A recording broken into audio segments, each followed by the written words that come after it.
We are live.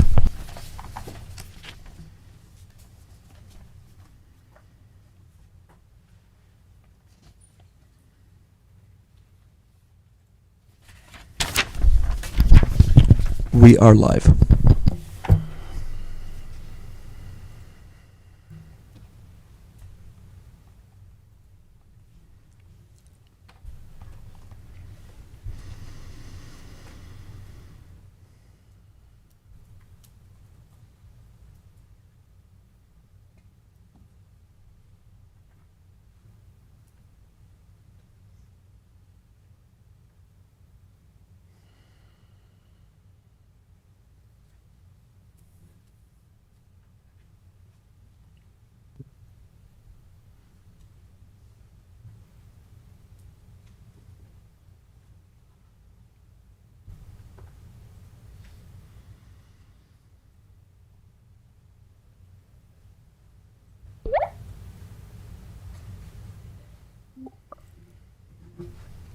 Good afternoon, everyone.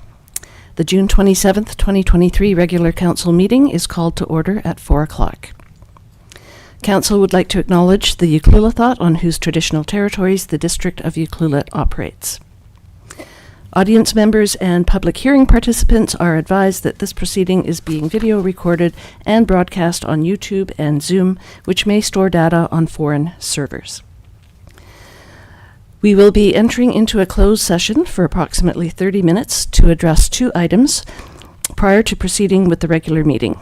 For those attending in person or online, we will be closing the meeting to the public and invite you to return in about 30 minutes.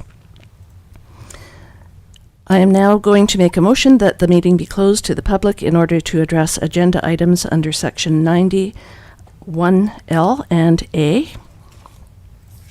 Discussions with municipal officers and employees respecting municipal objectives, measures, and progress reports for the purposes of preparing an annual report under Section 98, and personal information about an identifiable individual who holds or is being considered for a position as an officer, employee, or agent of the municipality, or another position appointed by the municipality.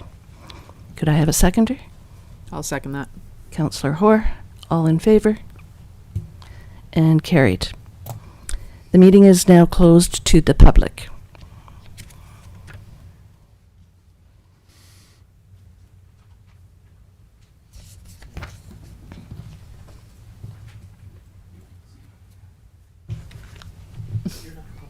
You're not public anymore. Nice try, though. Okay, the closed meeting. Okay.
Are you I able did. to do? Oh, you did. Okay, thanks.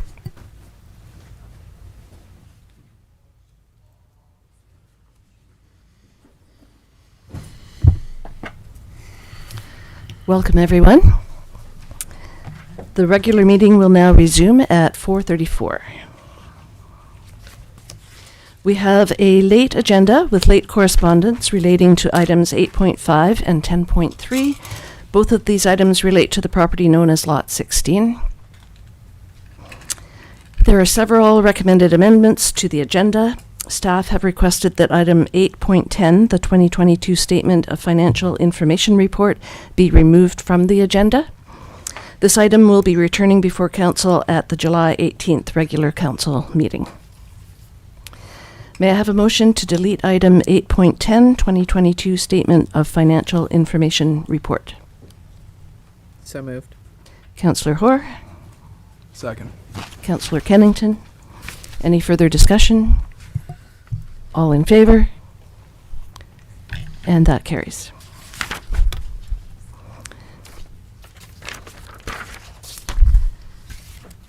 I also note the late agenda items. May I have a motion to further amend the agenda by adding number 1, correspondence related to DVP for subdivision servicing Lot 16 Marine Drive as Appendix E to report item 8.5, and correspondence related to Lot 16 request to modify restrictive covenant CA 9460685 as correspondence item 10.3.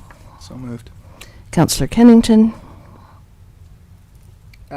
Second. Sorry. Councillor Hoare. Any further discussion? All in favor? And that carries.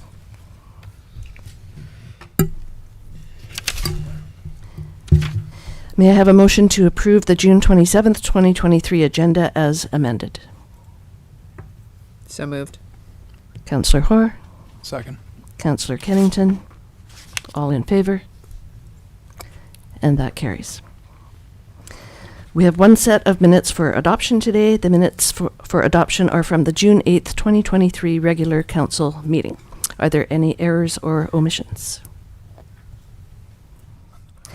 Seeing none, may I have a motion to adopt the June 8th, 2023 minutes as presented? Move adoption. Councillor Hoare, Second. Councillor Kennington. All in favor? And that carries. We have one delegation this evening, Sergeant Mark Jones from the RCMP. Welcome, Mark. Please limit your comments to 10 minutes. Thank you.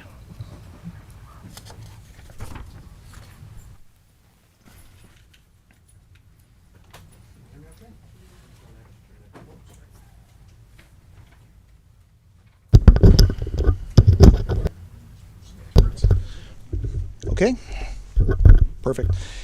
I understand this is going to be very busy. I met a bunch of the people out in the lobby there, so I definitely will not take up too much time here. A couple quick things. First, before I even get into any more, I introduced myself in the last meeting. One of the things I'd like to do is introduce different members from the detachment, because I think it's important that everybody here gets to understand who's coming. I brought Constable Jed Simpkins along, and I was hoping to just give a quick introduction to you. I'll go into the police report, and I'll get out of your hair so you can get on with matters here. Perfect, thank you. Hello, everyone. I'm Constable Jed Simpkins. I've been with the RCMP since 2011, but regular member since 2015. My first post was actually in Ottawa on Parliament Hill. Spent a couple months there before I went to Fort St. John, which was my regular post. 4 years in Fort St. John. Then went to Lytton after that. As you may have heard, Lytton, the town burnt down, so they had to find somewhere else for me. And Ucluelet came up, and I didn't know much about it, but took it, and very happy I did. So here I am. Thank you. And welcome to the community. Thank you. So I hope to introduce everybody so everybody gets to see who our police officers are. I think it's important that everybody gets to know them. If that's okay with you, that's what I'll try to do for every type of meeting we get. As I posted before, I've I find this very important, and I hope everybody does as well, is I created a monthly report. I called it it gives you an idea of what's going on from the policing community in the whole area that we police, not just the village of Ucluelet, we also, the other two First Nations communities and the outlying area. So I will not go through this bit by bit, but there's some very interesting information. It outlines a lot of different things, and I would love for if anybody has any specific questions about this. There's statistics and there's some information about what the police are doing in our community here so that you all have an understanding of what's happening. I will say from the statistics point of view, things are very much on track. When I look at the numbers so far, we are not surpassing last year's to any extremes. We're not online for having one of those type, like, for those that can't see the report, it outlines stuff like assaults, sexual assaults, mischiefs, damage to properties, impaired drivers, those type of things. So at this point, the only one that's somewhat changed is impaired driving, and that could be just attributed to more people reporting it. So, and we do have initiatives from our impaired driving unit up the island, and they help us out because they come in, they're experts in the field, and they'll deal with the impaired drivers as they come into the community. Last page on this particular report has some very interesting stuff. I think it's important stuff that everybody should know. These are what I call risk situations, and they always they're things that I have to be considerate of because they also affect the community as a whole. So prisoners, like you'll get prisoner numbers. Like prisoners are not something I particularly always want. We sometimes have to have them, but I don't think it's. I think people have a misconception. I think they believe from the old days that people just get thrown in the jail cell every night or something like that. It doesn't happen like that, and that's what we try to minimize when we can. So you'll see that our prisoner numbers are down, which I like to see. Stuff like victim services referrals, those are things I don't notice that were never really recorded before from previous detachments. But that's something that's also important too, because we have to have the resources, and that's part of our policing priorities to make sure resources are out there for the community and such. So in general, that's it about the policing report. If there are specifics, I can definitely answer anything. But before we even go into that, I just kind of wanted to throw just a couple things. One of the things we're trying to do is I'm trying to formulate a volunteer program. I've got all the information finally put together, or I've applied for our insurances and stuff. One of our things that was considered a problem within the community, for instance, was speeding or distracted driving in certain areas. A lot of people don't realize that the playground zones, they're 7 days a week from dawn till dusk, and people, when they're posted as 30, they have to obey it as 30. And I understand that that's become an issue. So one of the things I want to look for is I'm trying to put out a request for people that would be interested in volunteering for what we call Speed Watch or any other type of community volunteer programs.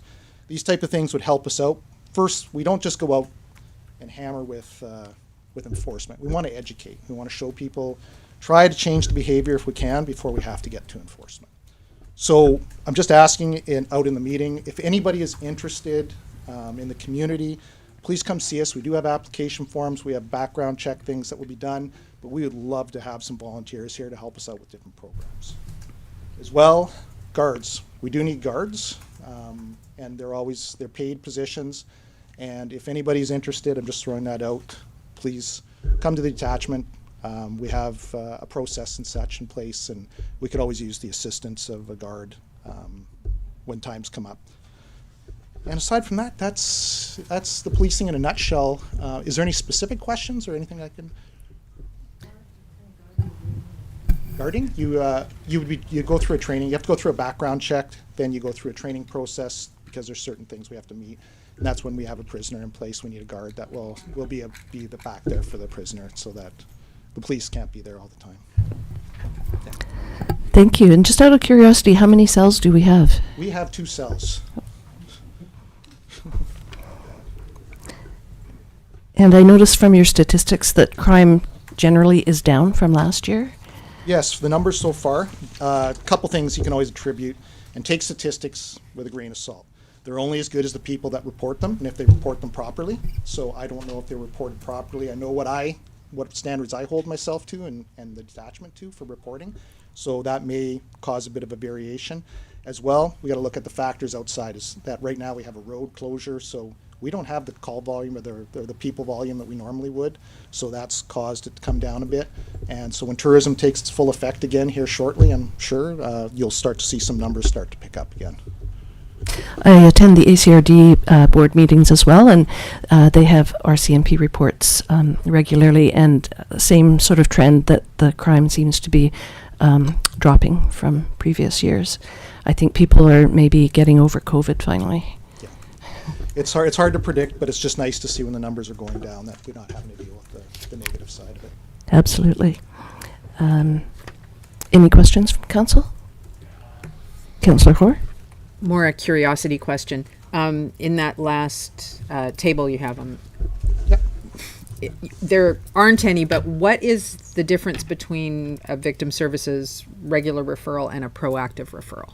So a lot of times when we may refer somebody just in general, we may not have an opportunity, and sometimes we feel that the person should have somebody contact them, because that's what a proactive. We're going to go above and beyond, because we always ask them, the person, the victim of a crime, if they like victim services. Sometimes they may decline it. We may look at it and say in our own brain, this person really does need some help. This is not good. They're not in a good state of mind. We'll try, and they can still deny it. It's their choice. But we want to make sure we sometimes go above and beyond in certain situations. Makes sense. The other one is, what kind of, I mean, there's the restorative justice referrals. Again, not relevant numbers, but do we have a system in place for that? So here? that is, we do have a restorative justice system in place. That's one of the things I'm trying to encourage more. Again, it's one of those statistical things where maybe it just wasn't reported properly.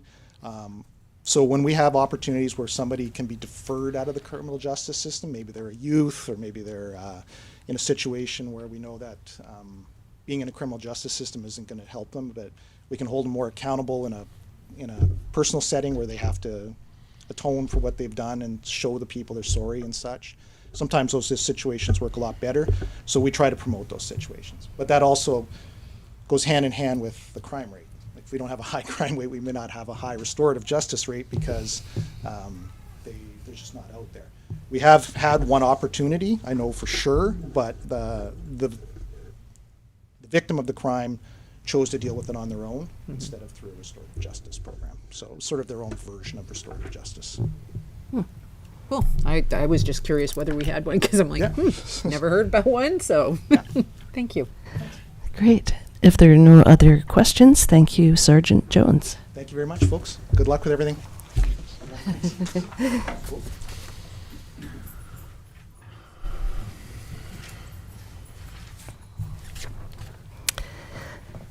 Is there any unfinished business?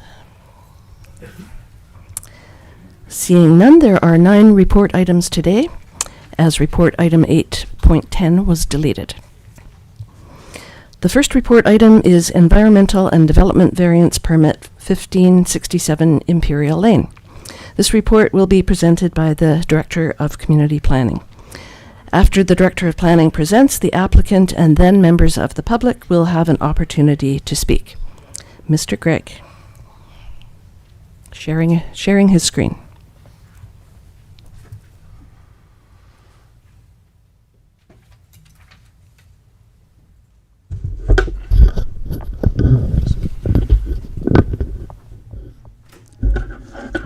Thank you.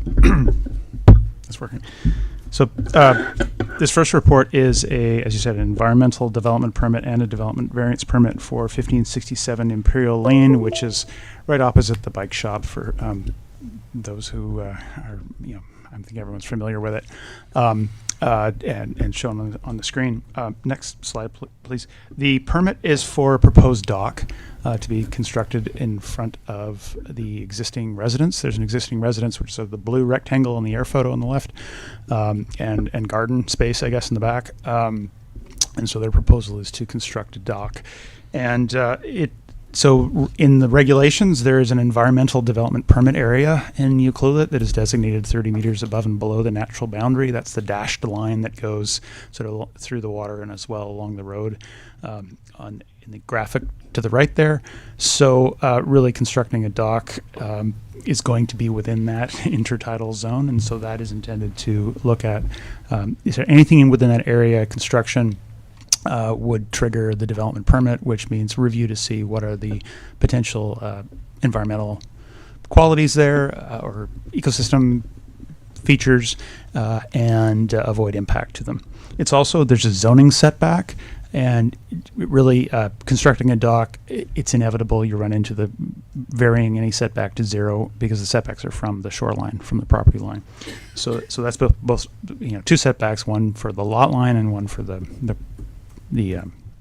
shoreline, which as again pretty unavoidable for a dock, which has to connect to the land and cross that line. So there is, as I said, for the environmental DP, the qualified environmental professional or biologist has reviewed it. The report is attached. They've identified a number of conditions that where they're recommending, if they're followed, they would avoid any negative impact to the environment, particularly with respect to eelgrass, because there is some eelgrass in the area, and that's really steps taken during construction and whatnot. They being a variance, we have given notice, so there's an opportunity for public input as well at this time, but I'll just pause and see if there are any questions about the report. Any questions from council? No questions.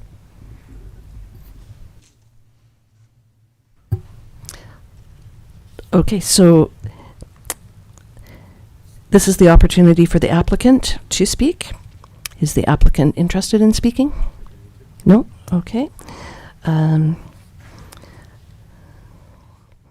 Now is the opportunity for members of the public to speak. Are there any members of the public that are attending in person that would like to speak? Are there any members of the public that are attending via Zoom that would like to speak? Please click the raise your hand icon or press star 9 if you're attending by phone.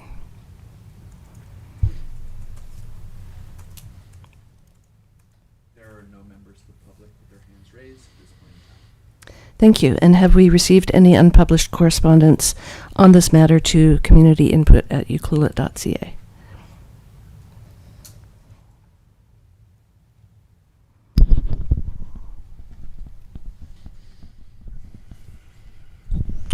Not at this time.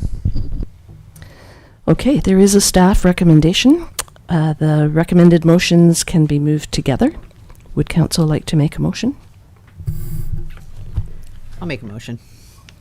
But I'm going to preface it by saying that I appreciate the environmental report on this one and the mitigation measures that are in the report for that eelgrass bed, because it's very easy to disturb them, and they are the nurseries of the ocean. So I will move that council, with regard to the proposed dock and associated structural works proposed at 1567 Imperial Lane, A, authorize the Director of Community Planning to execute and issue Development Variance Permit 23-04 for the construction of a dock and associated structures, and B, authorize the Director of Community Planning to execute and issue Development Permit 23-02 to allow a dock to be constructed in an environmental development permit area.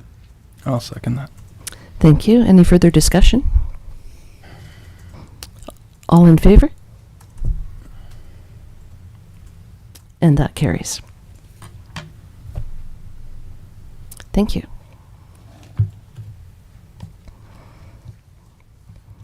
You don't have to stay. Unless you really want to.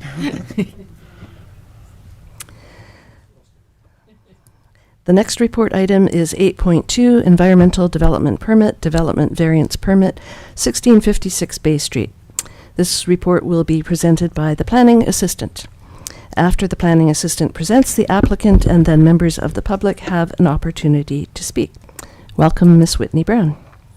Good afternoon, Mayor and Council. Very similar to the previous application, which you just heard, this application is for a property located in an environmental development permit area at 1656 Bay Street, and this requires both an environmental development permit for a riparian zone and also a variance for that zoning setback as well. I'll just give a moment for the PowerPoint.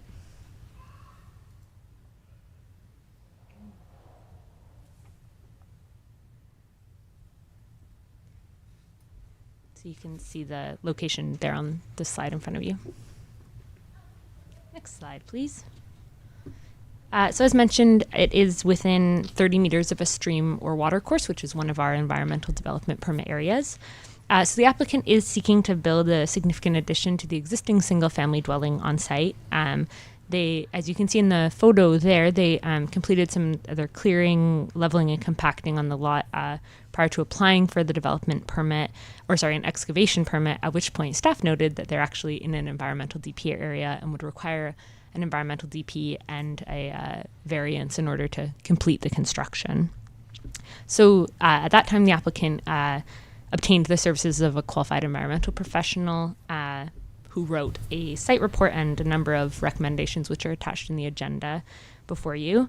And those recommendations have sort of been just directly applied to the conditions of their permit, including notably a security deposit of $4,000, which will be required for some replanting of cedar trees in the affected area closest to the stream.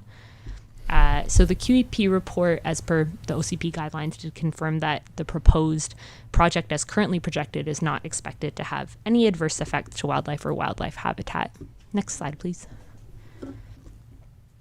So again, very similar to the previous application, zoning bylaw number 1160 contains this provision that no building or structure be constructed within 30 meters of the natural boundary of a water course. So as per the QEP report, the applicant is seeking a variance to go from 30 meters to 16 meters. So, as always, at this time, I'm happy to answer any questions council will have, and I believe the applicant is available on Zoom and, of course, should be given the chance to speak. Great, thank you. Are there any council questions for Ms. Whitney Brown? Councillor Hoare? Is this, so they did this clearing without any permits, so this is a case of asking for forgiveness? Through the mayor, in most of our residential zones, you can complete like ground landscaping work, etc., without requiring a permit prior to your excavation permit. Most of these properties in residential zones are not in environmental DP areas. The ones that are impacted are really these riparian ones, and then the ones that haven't been developed. So I believe it was an honest mistake by the applicant, but yes, the clearing was done prior to what should have been an environmental DP first. So the other thing I'm curious about is they're looking for a DVP to build within 16 meters. But if you read Appendix B on page 78, it refers to there only being an 11-meter vegetated buffer. So where is that other 5 meters? Yeah, so the buffer is like essentially what remains of the between the stream. So essentially, it says don't disturb that 11-meter existing buffer and then replant, but that they can't build any closer than 16 meters. It's just that the existing buffer is only 11 meters in scope. Because they've already cleared. Correct. Any other questions from council? This would be the opportunity for the applicant or their agent to speak. Is the applicant interested in speaking, Mr. Rotenberg? Please click the raise your hand icon if you're attending on Zoom. All right, Mr. Hempel, I'm just going to unmute you now.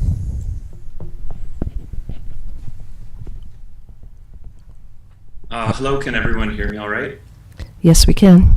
Hi, yeah, thank you for the time. Yeah, so I just wanted to address what happened over the past winter. The reason why there was clearing before is because I didn't realize that I would be touching in on a stream, and as soon as you guys let me know, I immediately tried to make amends and call the CEP and do everything that I needed to do in order to get the environmental permit. A big reason was because those wind and ice storms that we had were knocking a lot of the trees over. And I don't know if you remember that, but there were trees that were basically leaning and falling into the other ones. There was a lot of breaking branches, and I had to make some calls to have those trees removed. I didn't do any excavating. The land was actually that flat.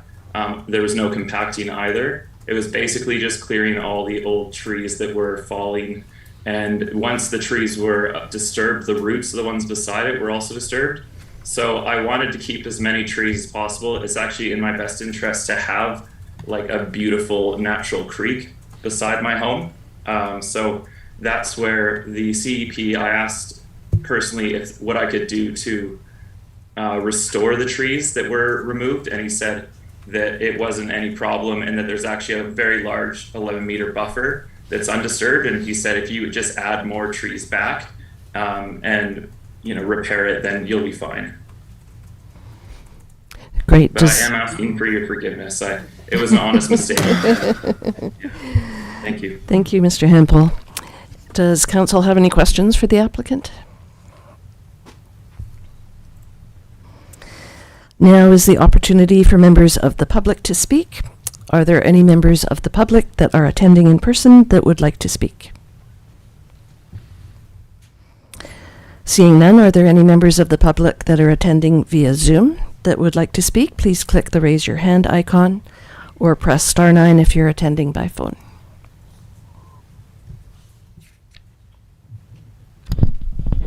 I do not see any hands raised on Zoom at this time.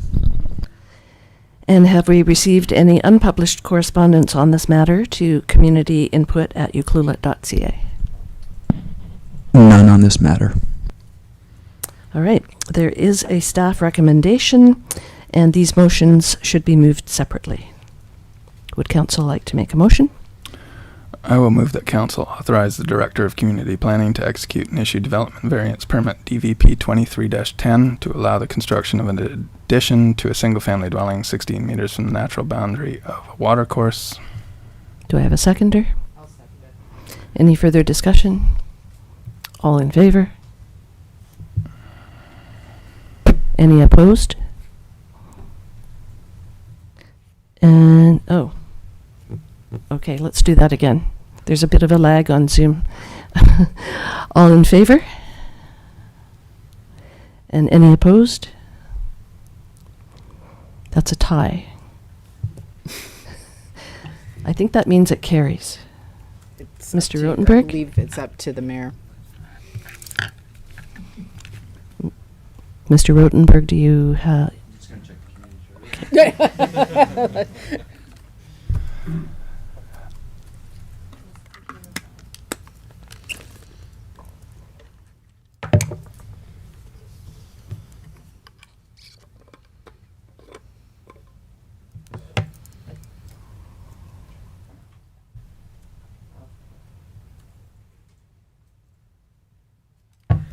I want the Jeopardy music right about now. Or the spinning wheel that you get when everything's buffering.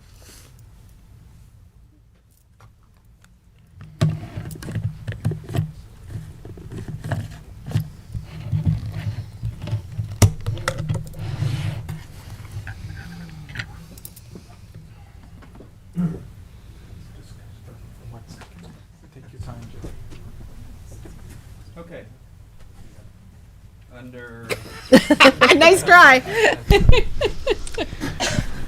Section 123 of the Community Charter, subsection 5 reads, if the votes of the members present at a council meeting at the time of the vote are equal for and against a motion, the motion is defeated. Oh, There you go. different from what I thought. All right, so there's no point in doing the second motion then, because the first one is defeated. Is that correct? Yes. I think I'm getting a yes. I believe that would be correct, yes. Okay, thank you.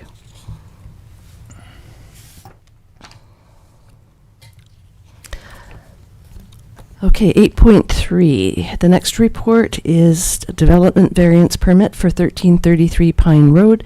This report will also be presented by the planning assistant.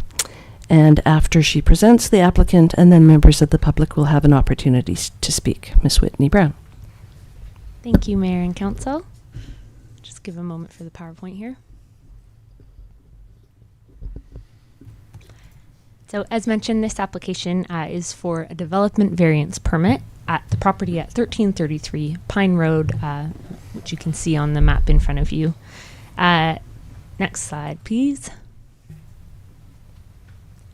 So in this case, the applicant submitted a building permit to convert their garage into a B&B suite prior to the adoption of Bylaw 1310 last fall, which prevented this particular kind of form of bed and breakfast. Therefore, their proposed B&B, or their existing, at this time, B&B, is permitted as a legally non-conforming use.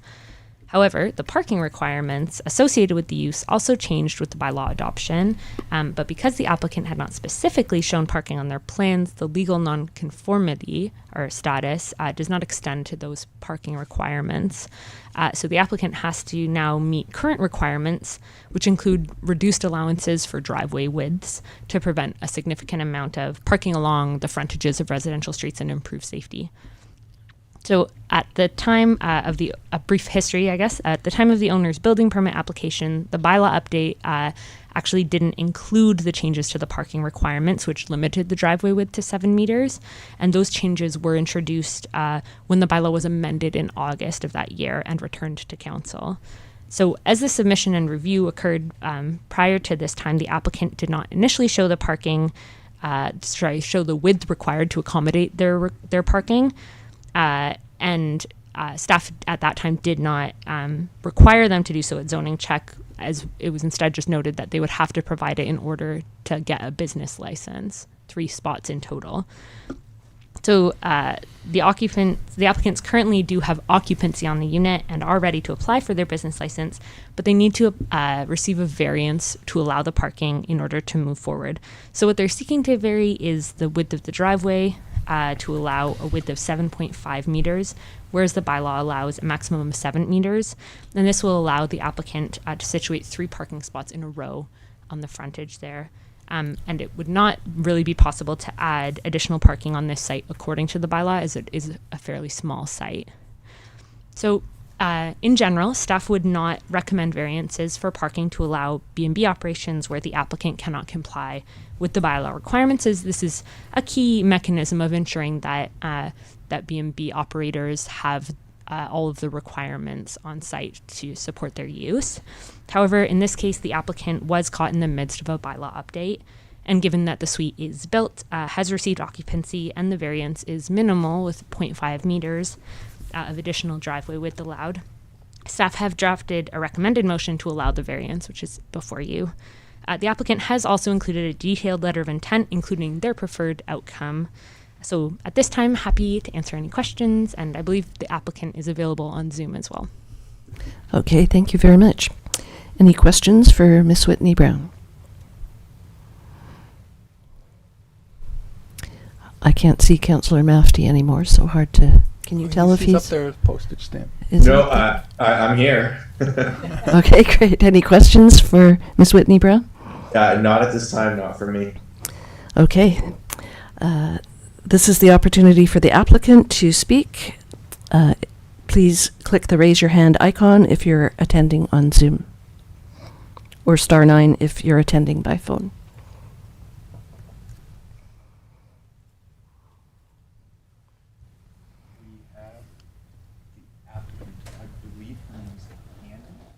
That's right. Andy, we see your hand raised. I'm going to unmute you now. Okay, Andy, you are unmuted on my end. Hello, just checking if everyone can hear me. Yes, we can. Amazing. Just foremost wanted to thank everybody for their time today. And I think we have good context here in the situation. And just wanted to say in the letter of intent as well that the main purpose of this space that we've created is privacy for in-laws, ideally. So B&B secondary, we are looking for that business license to have the option of running it that way, but primarily to offer either long-term housing to staff in the community and also parents that come to visit. So just wanted to say that. Great, thank you. Any council questions for the applicant?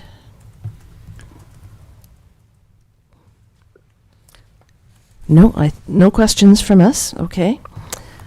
Thank you for attending. Are there any members of the public attending in person that would like to speak? Seeing none, are there any members of the public attending via Zoom that would like to speak? Please click the raise your hand icon.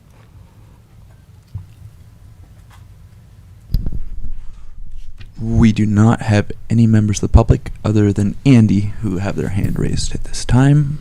Andy was the applicant. Yes. Have we received any unpublished correspondence on this matter to communityinput@ucluelet.ca? Not at this time. Okay. I typically would not defer parking for a B&B to street parking. However, I did drive by this property today, and it is very small, and there are some very large trees that the owner is hoping not to have to take down. Also, part of the package was a survey of 12 neighbors. I assume they're all on Pine Street or Helen Road, and yes, and Alder as well, who say that they would prefer to keep the natural landscape and not have the applicant have to take those trees down in order to make that third parking spot. So I would be leaning toward option B, I believe, which retains the current streetscape foliage. Any further discussion? I'm happy to chime in. I have lived on Pine in one of those small houses, and there's a lot of parking on the side of the road. I agree. I don't like to defer parking, but taking out the laurels in this situation seems a little excessive on a small lot. Mm-hmm. Yeah, I was surprised driving by it this afternoon. Seeing it on a diagram is much different than seeing it in person. Mm-hmm. So would someone like to move option B? I am on totally the wrong page. It's I can do it. I'll recommend that council authorize the director of community planning to execute and issue development variance permit DVP 23-08 to allow the construction of one driveway with a maximum crossing width of 7.5 meters. I think that's option A. Oh, I'm sorry. I've got the full package here, and I'm just scrolling through page by page. Option. So it's on the chart under B. Yes, option B. Okay, Yes. sorry. I recommend. Move. Sorry. Yes, I move that we. So I'm going to let someone else do it. Is it to give public notice here? B. No. I will move that council direct staff to give public notice for development variance permit 23-08 to eliminate parking requirements for a proposed B&B use at 1333 Pine Road. Is that right? Yes, that's the one. Okay. Thank you. You could second it, Councillor Mafty. I will second it. Excellent. Okay. Any further discussion? If I can just briefly chime in to echo the statements that Mayor McEwen and Councillor Hoare already made. This isn't the type of thing that I'd feel good about doing, but being familiar with the site, I can appreciate the logic behind it, and I just want to commend the applicant for the little informal petition. At the end of the day, I think all of us come in here with our ideas of what we'd like to see, but it's certainly reassuring, certainly for me personally, to vote against my inclination if there's clear evidence that a significant number of community members feel a certain way. So I think that's what swayed it for me, and I only mention that as a recommendation to anyone else who might come before us in the future with a similar request. It's very useful, again, for me personally, to know how people in the neighborhood feel. So that was a really nice thing to see. Exactly. Yes, I commend the applicant for doing that. Any further discussion? All in favor? And that carries.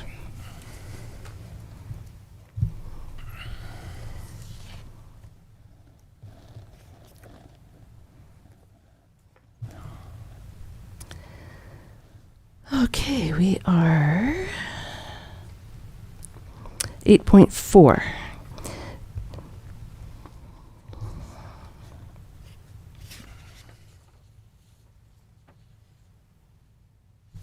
Yes. The next report is 8.4, DVP for residential addition at 272 Main Street.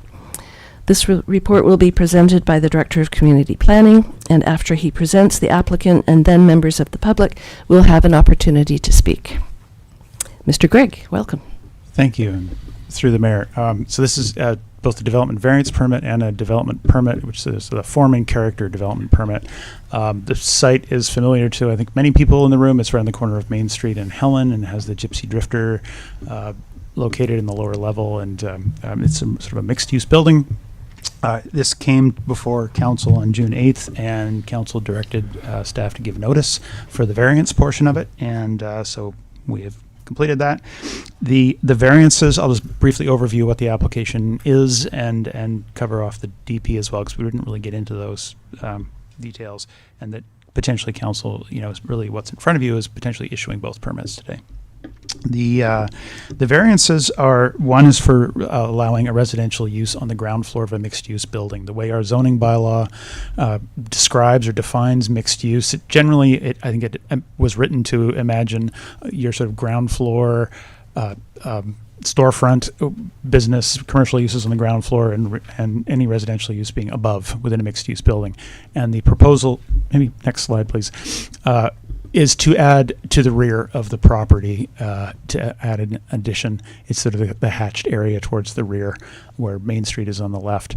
So rather than being under, it would be behind the commercial spaces. So that's one of the variances.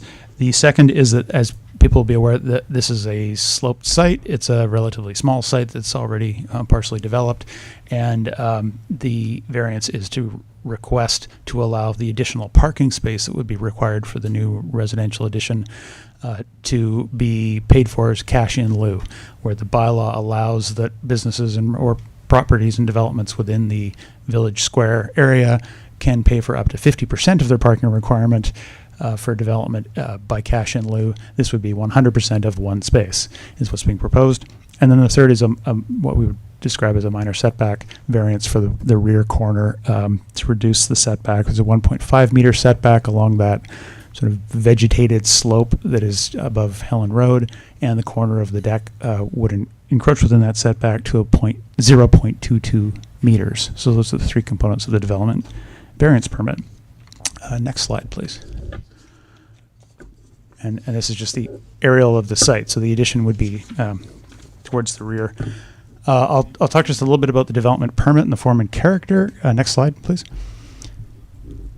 So these are some of the architectural drawings. The sort of blue periwinkle, or whatever the color is, on the right-hand side of the building elevation is familiar to folks as the existing building. The addition would be at the rear.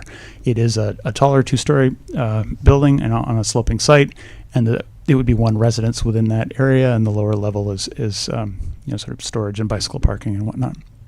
And the view in the lower right-hand corner shows the buildings along the frontage of Main Street. You can see the addition in the rear. Next slide, please. And the owner, an applicant who's an architect, has provided some examples here of the character of some of the materials he's proposing, which really, in our opinion, match nicely within the design guidelines for form and character in the Village Square area to sort of pick up on some of the sort of industrial or marine type buildings. Next slide, please. And the other thing I would note that was in the sort of the original staff report is in terms of the development. So the building, as you can see it on the corner there, this is a key viewpoint. Our official community plan bylaw speaks to this in the guidelines, where as people come along on Peninsula Road and get to the intersection at Main Street, it's the first place where you really get a sense of the harbor, and you see the harbor. And the building there, the zoning heights would allow for another story on it. There isn't a height variance being requested, but we discussed with the applicant the potential massing, next slide please, of doing a two-story addition. Please excuse our high-tech graphics here. That it could significantly block that view, which is a key spot within the public area of town, and as people come in and sort of glance and get that sense of it being a waterfront harbor community. Next slide, please. So what the applicant has done is really clustered the addition to the rear, and so that's the little taller, but it's the addition at the rear of the property would avoid that impact of the views. Next slide, please. I think it's just one other view of it, sort of scribbled in white to the rear of the building there. That, in our opinion, it's very supportable, as that they've modified their plans from what they were originally discussing to sort of meet that kind of character need of the community. Next slide, please. Oh, that's it. So I'm not sure if the applicant is online, but given that there's a variance involved and we've given notice, this is also an opportunity for the public to comment on the variances. Thank you, Mr. Gregg. I did have a question. There is an apartment there currently, so that one's not being replaced. The new one is being constructed in addition to the one that's there. Yes, this is an addition to the building, the proposed residence that's being added, so that would trigger one additional parking space. And I should explain that the building has been there for many years. It does not have on-site parking, and that's true of a number of uses right within the core of the town. But really, so that the bylaw requirement for an additional parking space comes with the building addition, where he's trying to create another housing unit. Great. And this one, I'll just repeat that question. It will not be used for nightly rentals. It's for a resident. Correct. And I believe the owner wishes to use it based on some of his comments at the last meeting. Great. Any council questions for Mr. Gregg?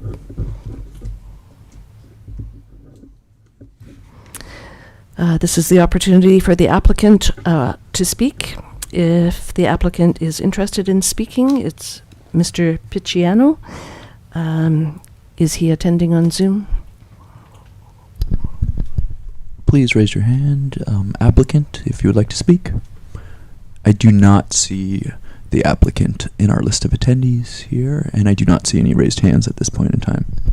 He spoke at the last council meeting that we addressed this. Oh. There's a raised hand at the top. So the raised hand is from an individual named Patricia Sieber. I do not believe Patricia is the applicant. No, she's not. Okay. So the applicant is not there. Now is the opportunity for members of the public to speak. Are there any members of the public attending in person that would like to speak?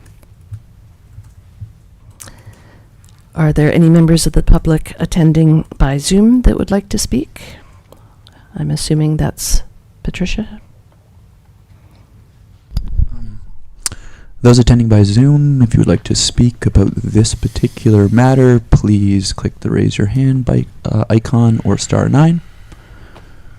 Patricia seems... Oh, there she is. Okay. Patricia, I'm going to unmute you now. Okay, Patricia, you are unmuted on our end, and now you're unmuted. Okay, can you hear me? Am I unmuted? You are. Okay, I'm calling in because I have heard some concerns from some of the people who live along Peninsula Road, and they were originally of the opinion that this development would not go upward, but I see from your little drawings that it might be blocking, maybe not the public views, but perhaps the views from the people who live in houses along Peninsula Road. And I wonder if the council members are taking that into consideration. I think the proponent has modified their plan to have the least amount of impact on neighbors and views of the water. If the applicant were here, you would be able to ask him that question, but I haven't heard any complaints from anyone on Peninsula Road, personally. Any other councillors? No, but I guess the one person who cannot attend because she had an appointment, and so she was hoping that somebody else would ask the question because she lives along Peninsula, and is concerned that when she looks out her window, she will be seeing this building going up higher than it is now, rather than simply staying the same height. but I'm sorry that she is not here to speak for herself. That's fine. She could have sent in an email if she wanted to. But thank you for relaying her concern. Okay. Do we have anyone else attending by Zoom?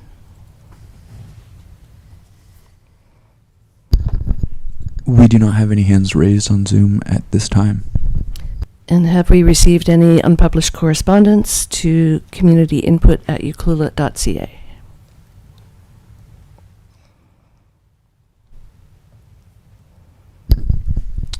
Nothing on this matter. All right, there is a staff recommendation. Would council like to make a motion? There's actually an individual, Louis Madford, who just raised their hand on Zoom. Oh, okay. We can hear from him. I think it's Lewis. Thank you, Lewis. Lewis, you are unmuted at this time on our end. You just have to unmute yourself. Hey, sorry. If you can hear me? Yes, we can.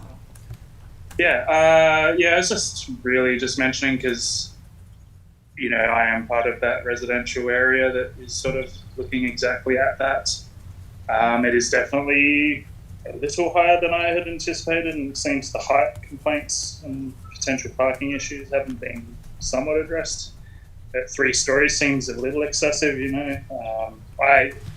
Judging on the designs there, the decks and the windows would look directly into our front windows of our house.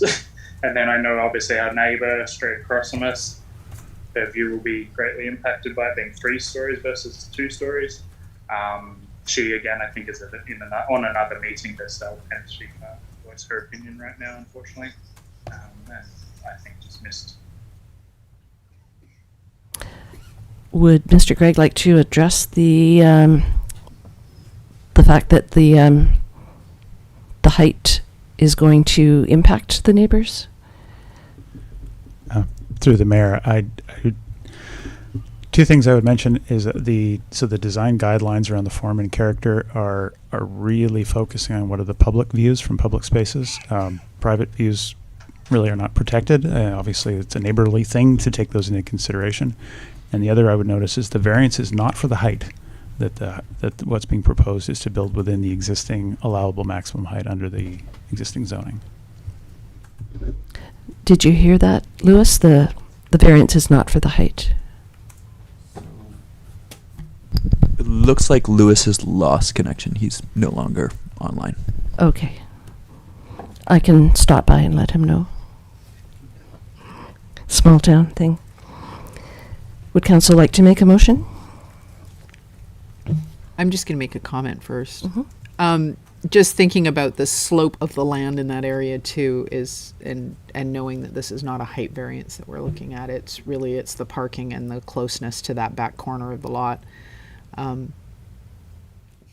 mean, maybe it's a good thing they're not asking for a height variance because that would be a whole different kettle of fish.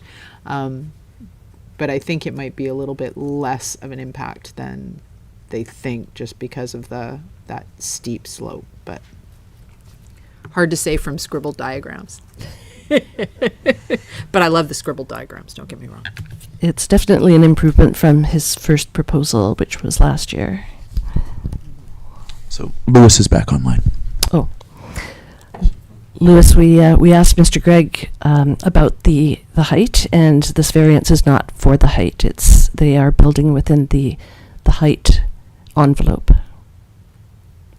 Just so you know. Would you like me to allow him to speak? Sure. Bye, sorry. Disconnected. Disconnected, unfortunately. I unfortunately missed all of that. Yeah, sorry, I was just more stating, the height was of a concern to local neighbours of mine. And I hadn't been super concerned till obviously I see the window frontage is pointing directly into my front of my house, which is unfortunate. But yeah, I thought at least I know the other neighbour was unavailable to mention anything, and the height definitely is a little bit of a concern. And you know, personally, the windows look straight out into our front of our house, which is bit of a concern on top of that. But yeah, I thought I'd at least mention some of the residents' issues with that. Great, thank you for bringing that Yeah. forward. No problems. Thanks. Any further discussion? There is a staff recommendation if someone would like to move it. I will move that council, in regard to the proposed residential addition at 272 Main Street, Lot 1, District Lot 282, Clayoquot District Plan 12287, A, authorize the Director of Community Planning to execute and issue Development Variance Permit 23-05 to allow a 3-story residential addition, and B, authorize the Director of Community Planning to execute and issue Development Permit 22-03 for form and character of the proposed 3-story residential addition. Do I have a seconder? I'll second that. Thank you. Any further discussion? Seeing none, all in favor?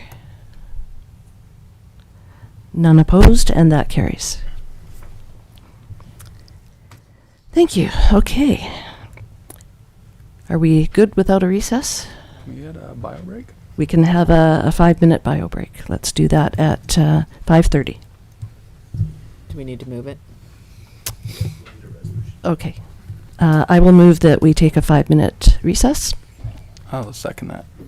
Councillor Kennington will second. All in favor? Carried.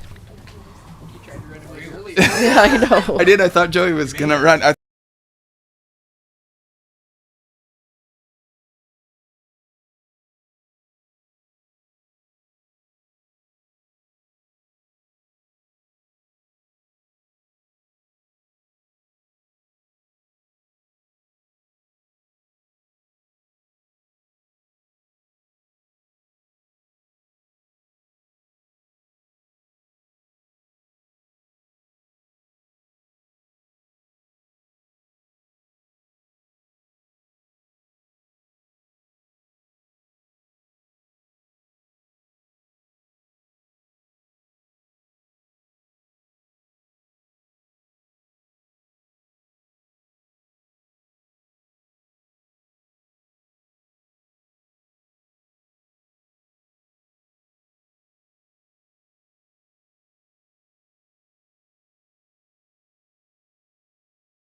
We will resume this meeting at 5:36, now that I'm unmuted. 8.5. This report is a DVP for subdivision servicing, Lot 16, Marine Drive. This report will be presented by the Director of Community Planning. After he presents, the applicant and then members of the public will have an opportunity to speak. Mr. Gregg, welcome back. Thank you, and through the mayor. I think the site is probably well known to everyone. Next slide, please. So this variance is for really development servicing as it applies to the road construction.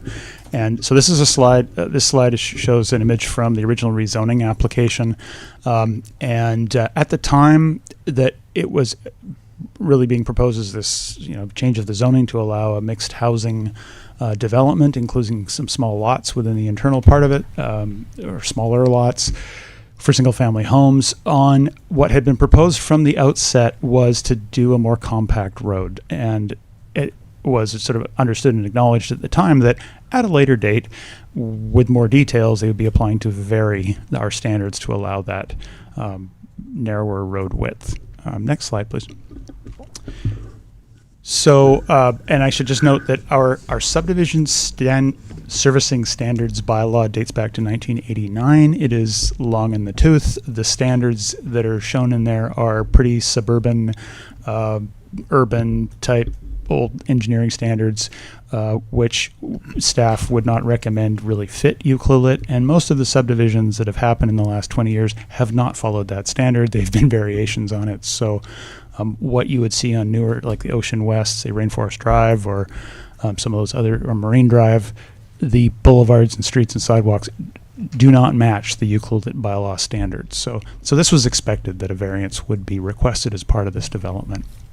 So the plan that's there is their engineering plan currently, which is as was expected, and so they're getting into the details of how that road would be laid out, and so the variance. Next slide, please. So showing it's a 2-lane road where there's a detached asphalt walkway, similar to other streets in town, that's detached from the roadway.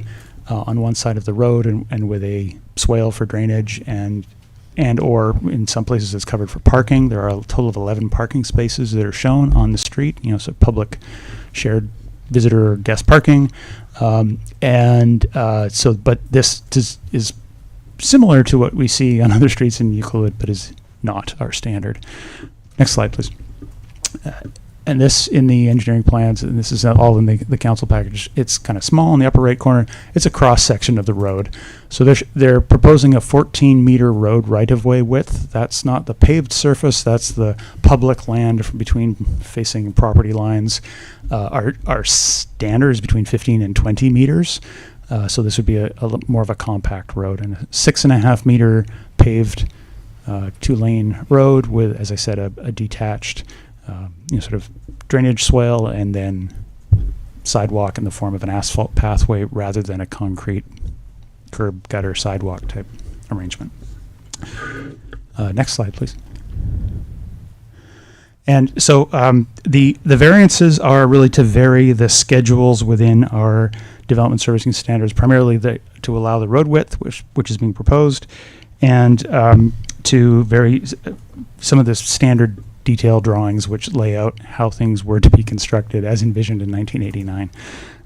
So that's that draft of the development variance permit is on page 215 of the agenda, and staff are recommending, there's a number of conditions that are recommended in an A through N that are drafted in the permit that would essentially, some of them are fairly typical, that would be associated with the further engineering in detail as they go through the subdivision process.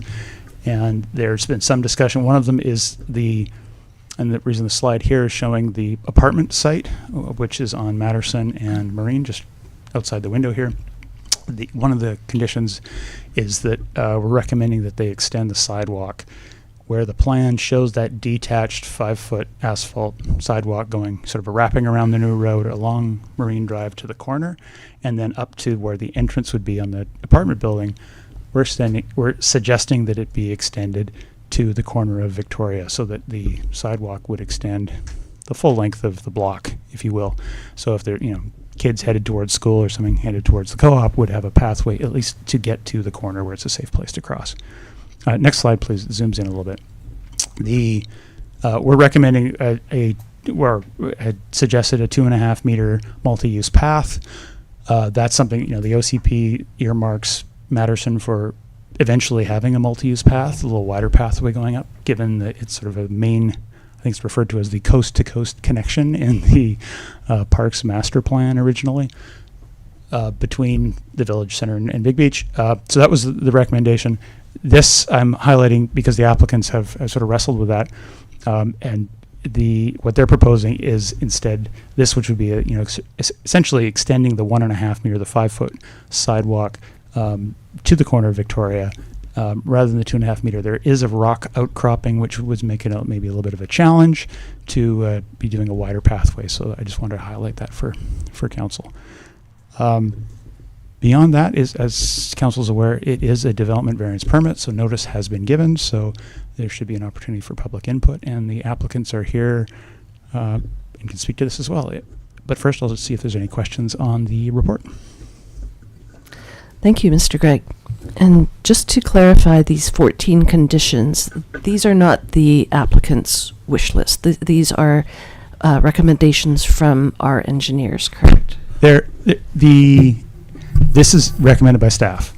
We have drafted the permit with the conditions as you see attached in the report is the review by Coors Engineering, who work on behalf of the district. They've reviewed and highlighted some things, and many of them are further detail, the kind of evolution of the design between a 50% and ready to construct design as you get towards subdivision. So we try to incorporate those in the permit, and really, we've also tried to have the conditions align with, I think, meeting the expectation of what the street would be and function and how it would look, as was sort of discussed and presented with the original rezoning. Thank you. And these 14 conditions of the permit would need to be met prior to final subdivision. Yes, there's a number of steps in the process here. The variance is one that is, where the rezoning happened with essentially a proof of concept plan as they presented.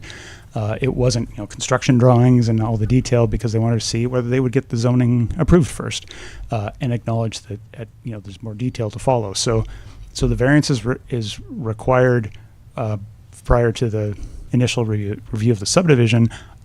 Otherwise, they would need to meet the bylaw, the current 1989 bylaw, to the letter before getting approval. And so that's, as we said, there are some things where I think they need to do some more work to answer some unanswered questions and sort of fill in the details. But also we're supportive of the variance in concept, because, we would not argue that the standard in our engineering, standards in our bylaw would necessarily make for a better road or better neighborhood. Time to update those 1989 standards. It is overdue, yes.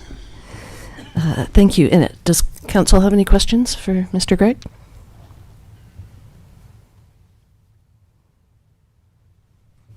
I'll throw one out there. Why not? Councillor Kennington? Through the mayor, I have a concern always with these new standards in the sense that we're ending up with a maintenance nightmare with these asphalt sidewalks everywhere that are deteriorating after a year. So while the old subdivision standards may be outdated, those sidewalks that were built to those standards are still in existence today, while the ones we built 2 years ago are falling apart. So I'm just curious as to what standard are we going to hold the construction or the developer to the construction of these sidewalks, so we're not giving ourselves an expensive maintenance program in the years to come. Through Through the mayor, the sidewalk is a good case in point. So the recommended condition A is to add root barrier to their detail, that we have a number of asphalt pathways that were built by developers and turned over to the municipality as part of the road works and become municipal works. And roots lifting those sidewalks, those pathways, is one of the challenges, where we mark them, cut them, and patch them, and it's an ongoing thing. And to some extent, that can happen with any sidewalk. Concrete sidewalks can be lifted by trees, but adding root barrier, and there's different forms of that, as I'm sure you're aware, as part of the construction, is something that we're recommending be a condition of this. Okay, thank you. And can you explain the root barrier? It's not just a piece of fabric cloth, right? There are various technologies. There is everything from steel sheets, plastic sheets that go down, vertical screens.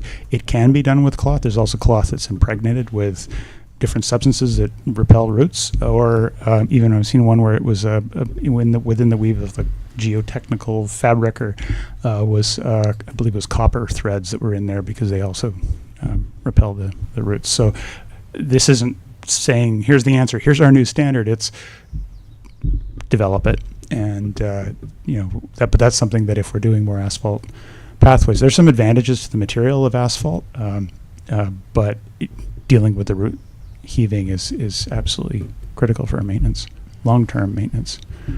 Great, thank you. Any other council questions for Mr. Craig?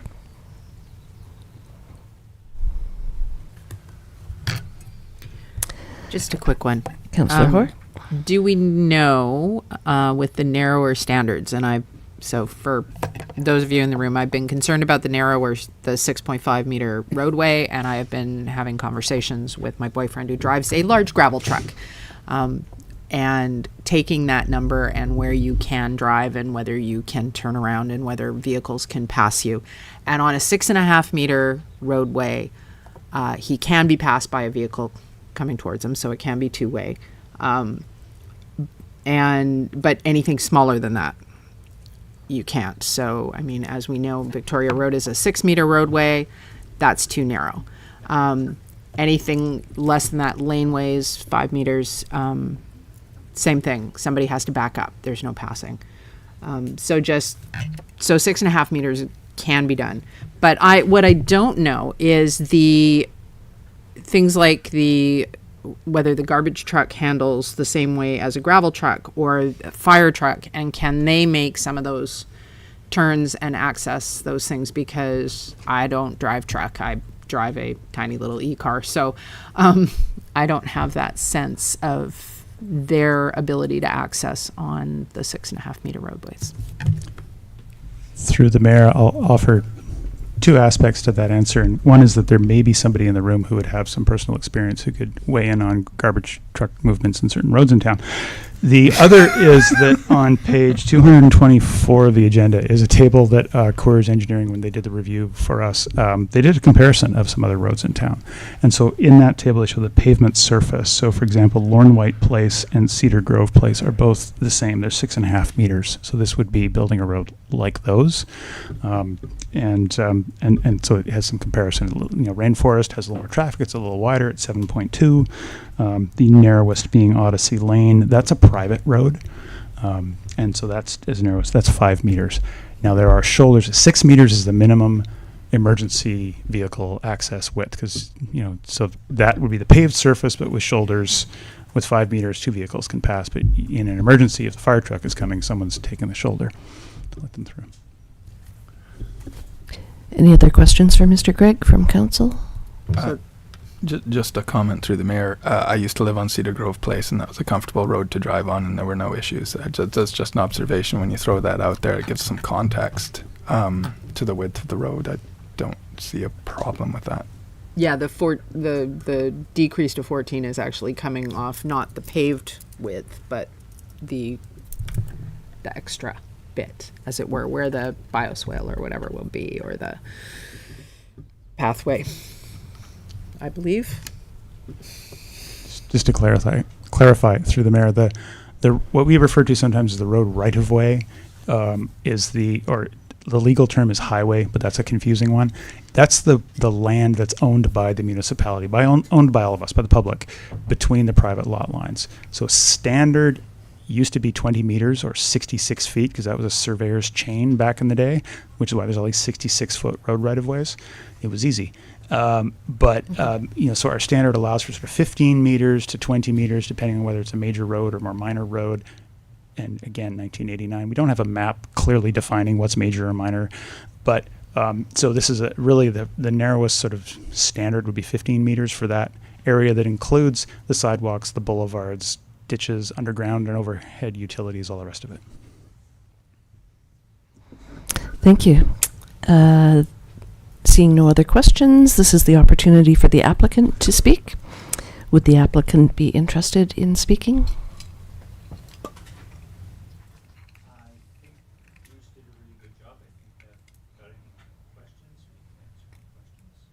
Maybe if one of you could go to the microphone and we'll just see if council has any questions for you.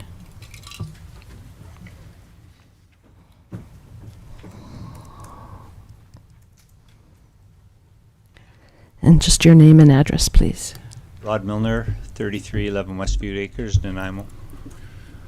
Thank you. Okay, so Mr. Milner, you're happy with Bruce's explanation. Yes. Does council have any questions for Mr. Milner? Apparently not. You can have your seat. So now it's the opportunity for members of the public to speak. Are there any members of the public that are attending in person that would like to speak? Mr. Noel?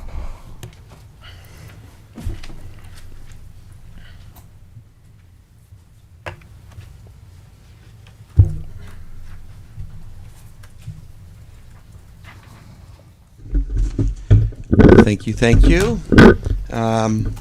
Name and address. Getting there. Mako Noel, 1302 Victoria Road. Joseph, did my letter go in as the one of the late items?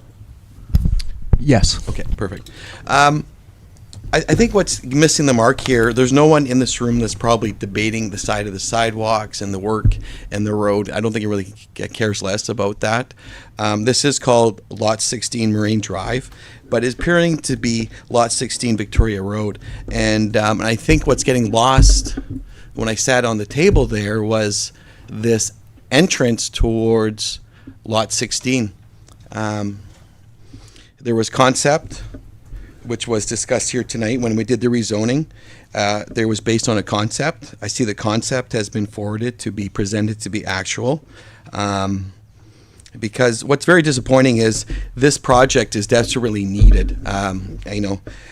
Seeing Cody here tonight, this is probably very frustrating that this is coming to this point. There's been community dialogue. There's been many letters, and no one really cares. We have Forbes Road that's continuing on with Weyerhaeuser. In the coming years, we'll know that it'll be a new fairway towards this side of town, which would lead into Marine Drive, Lot 16. There's been a massive amount of resources and time and money spent by these gentlemen sitting in the chair here. And here we are trying to figure out, again, not the width of these roads in the community. Once you buy in there, those 40 or 50 homes are going to buy into it, so it's a non-issue. It's really what's going on Victoria Road. I don't think there's a sense of entitlement for us on Victoria Road. The traffic study that was done, I would say it's kind of insulting to us that live there. We love the tranquilness, not just on Victoria Road, but into Marine Drive. That the people use. There's lots of kids.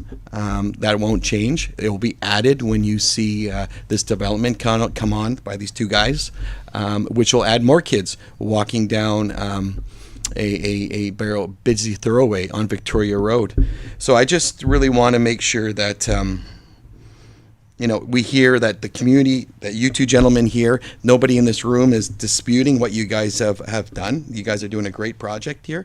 It's just really the entrance of what's going on in Victoria Road. We can go back and forth whether staff has their own visions, but the reality is I like it there. We all like it there.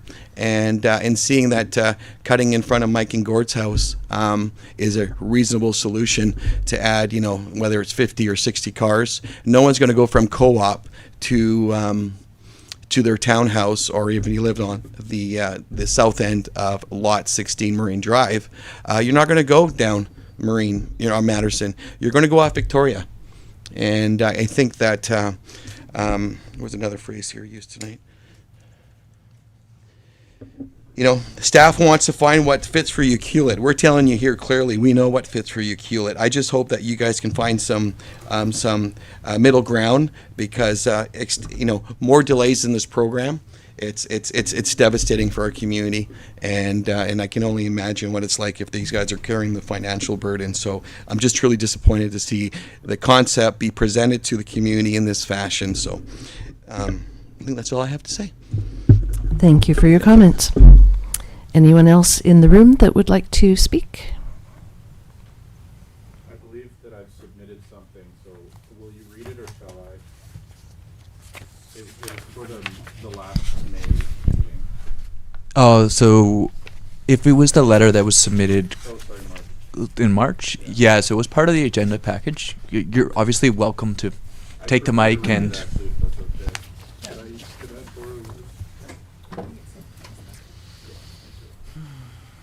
Much appreciated.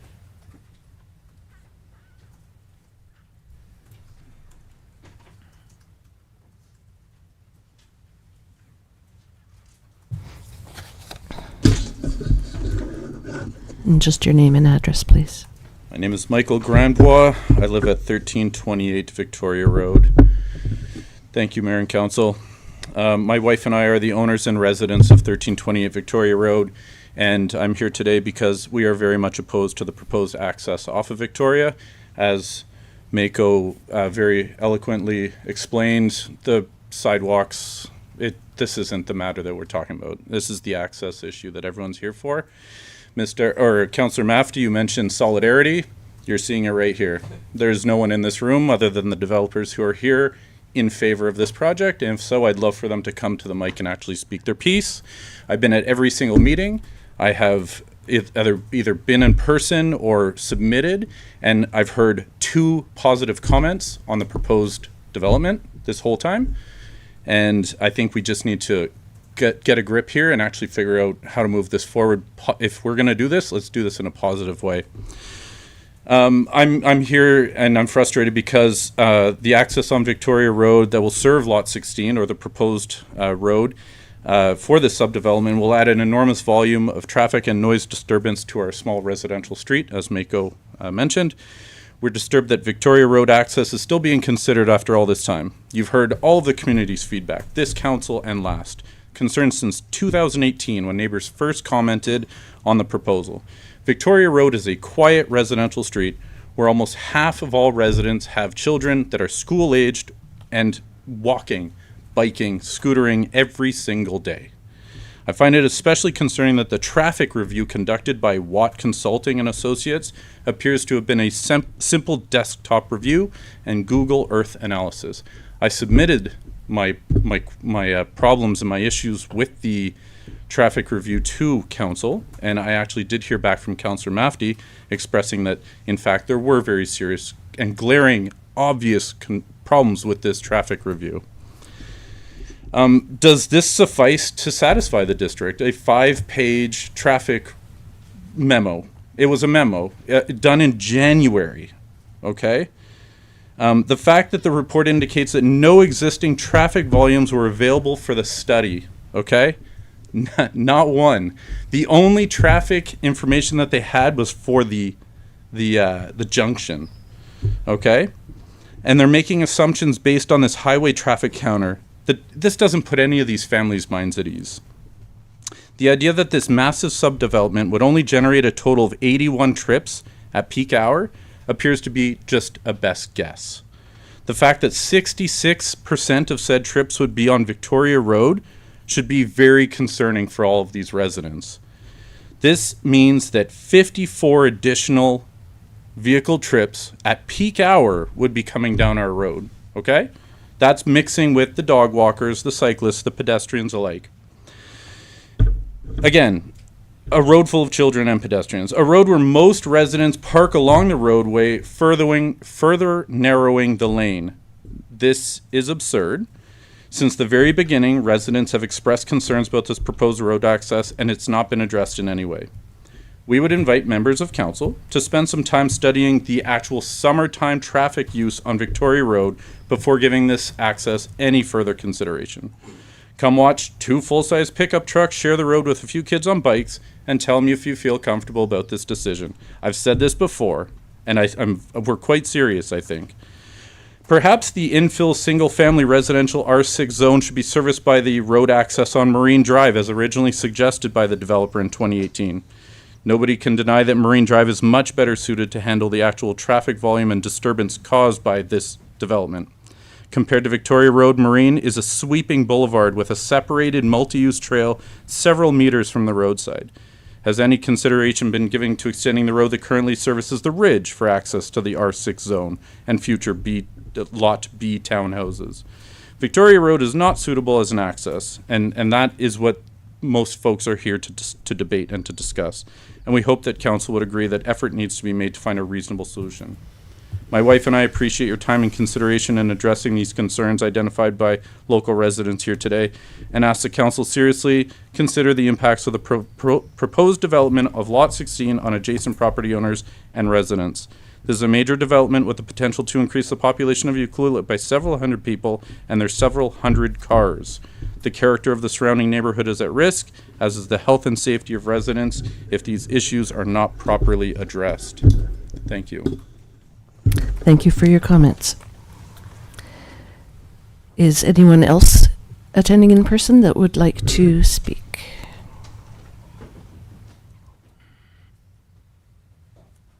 Hi, I'm Bailey Labrie from 406 Orca Crescent and your Honorable Mayor and Councillors. I would just like to speak in response because you said no one was here supporting the project. Well, I am. I do think we need more housing. I do think we really need this rental unit badly in this town. So I'd really like to see that happen. I understand everyone's concerns about things getting busy, but the density is, increasing in this town, whether you like it or not. In Canada, we need 1.3 million homes to meet the standards that we're looking at for the population. So if you think that this town's not going to grow, you're wrong. At least we're densifying where the OCP is already planned for it in the middle of town and not cutting down old growth trees at the end of Forbes and Marine. If you take a look down there, there's a lot of people getting affected by that for sure. Not yet because no one's looked down there, but there's a lot of developers taking a lot of, of our town. And this one is right in the middle of our town, near our schools, where other kids will be playing. My street's busy too. My kids are out there. And that's all I have to say on that matter. Thank you for your comments. Anyone else attending in person that would like to speak?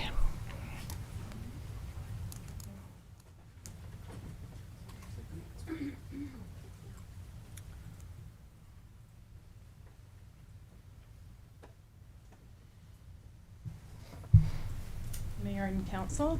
My name is Kim Clark. I live at 401 Marine Drive. I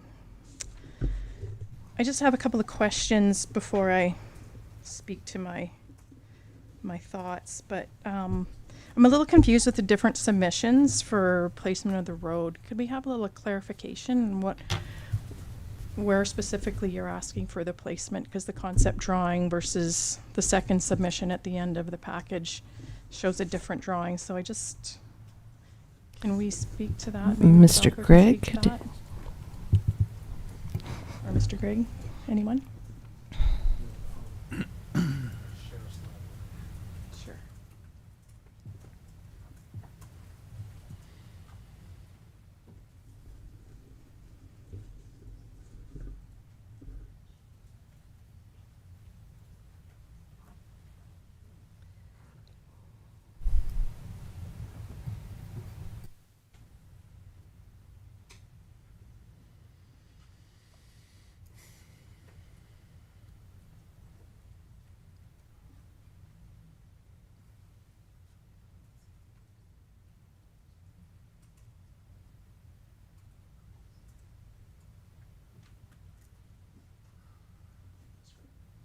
Oh, yes, of course.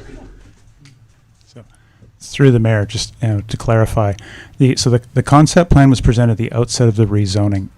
So the plan that's shown here is to extend. So Victoria Road is at the top of the screen, at the top of the page. Marine Drive on the right, Matterson on the left, Marine Drive wrapping around towards the bottom. So what they call Road A, because it doesn't have a name yet, would connect from the corner of the apartment lot on sort of the lower left of the development, and then connect through the site and connect to Victoria Road, approximately 4 lots in from the corner of Victoria and Marine. The concept plan that was shown at the outset was not what was approved by council. There was a condition of adopting the rezoning that a restrictive covenant be registered on the site to require the developer to connect the road through to Victoria Road and to have a through road rather than 2 dead-end developments. That concept plan also showed a road coming in closer to Marine Drive and a second unopened road right-of-way for the townhouse lots only. That was not what was supported or adopted in the conditions for the rezoning approval by council at the time.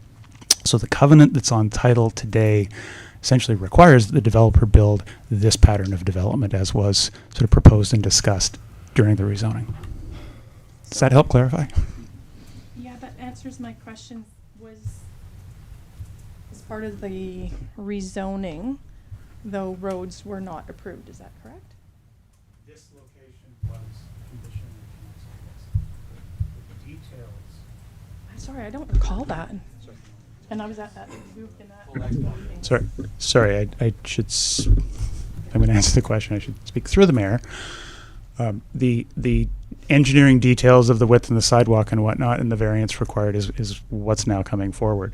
The location of it was discussed during the zoning, and as I said, a condition of council's approval of this included the registration of a restrictive covenant, including that clause that the road be connected through to Victoria Drive. So that's how it sort of sits today, and so the application is really now about the road construction details, if you will. So if I can just ask a question, Mr. Gregg, are we at a stage where we can't go back and change that so that the road exits onto Marine Drive? I'm just asking, I don't know. There would be implications to that. It would essentially be a change in direction for the applicant who has, as I said, there was a council condition requiring that they're restricted to develop according to that plan and that condition. To change that now would send them essentially back to the drawing board on their subdivision in terms of the road layout. And there are other, I guess there are implications of those changes as well that would have to be studied. The rationale for locating the road as a through road had essentially planning, engineering, and emergency services. Having the connection through rather than 2 dead-end roads is far better for emergency services. Having a connected street network works better as a new neighborhood and as part of town. The other location of the road, which was closer, it was just 1 lot in, right, basically off the corner of Marine Drive, is very close to that existing intersection. So having cars coming out right there had some challenges as well. So that was some of the rationale behind looking at locating it further away from Marine Drive, and that was then put in as it was one of the conditions of approval of the rezoning. Okay, thank you. May Councillor Kennington? Sorry, I have a question for you, Bruce. Oh, sorry. Mr. Gregg? Through the mayor, I see beside the ridge there's a public park. Is there a reason why that wasn't considered as a location for a road? It seems to make sense there, other than the fact that it's prime real estate. So as a second access on Marine Drive, is that just through the mayor, if I can understand? It's fairly steep there. And because there was a location that was given that is being proposed further to towards Matterson, that this really functions as sort of a through road layout, if you will. The park dedication provides a sort of separation between the ridge and the new development. It provides an overlook and a pathway connection through the site to just across the road there. There's the path down to Big Beach. So those were sort of the reasons sort of lying towards that. There was mention of using the road, or it's actually a private driveway that goes up to the ridge. The municipality does not have a right of way to allow public access through that site for vehicle purposes. Another question through the mayor. Is there any way, or is it for emergency access, the road that exits out onto Victoria Road, is there any way that this could be configured that's bollarded and not usable with a breakaway bollard for emergency vehicles, so only in the event of an emergency it's used, but then the rest of the traffic can be handled onto Marine Drive? Like if that's the primary concern. So, I'm not an engineer, but yes, I'm sure there's a way. I mean, in terms of the technical, feasible function of it, there are ways of doing that. Thank you. Kim, did you have more questions? I think I just had one more. Just speak into the mic if you could, please. For one question about, is there road access onto Matterson? And was that considered at some point?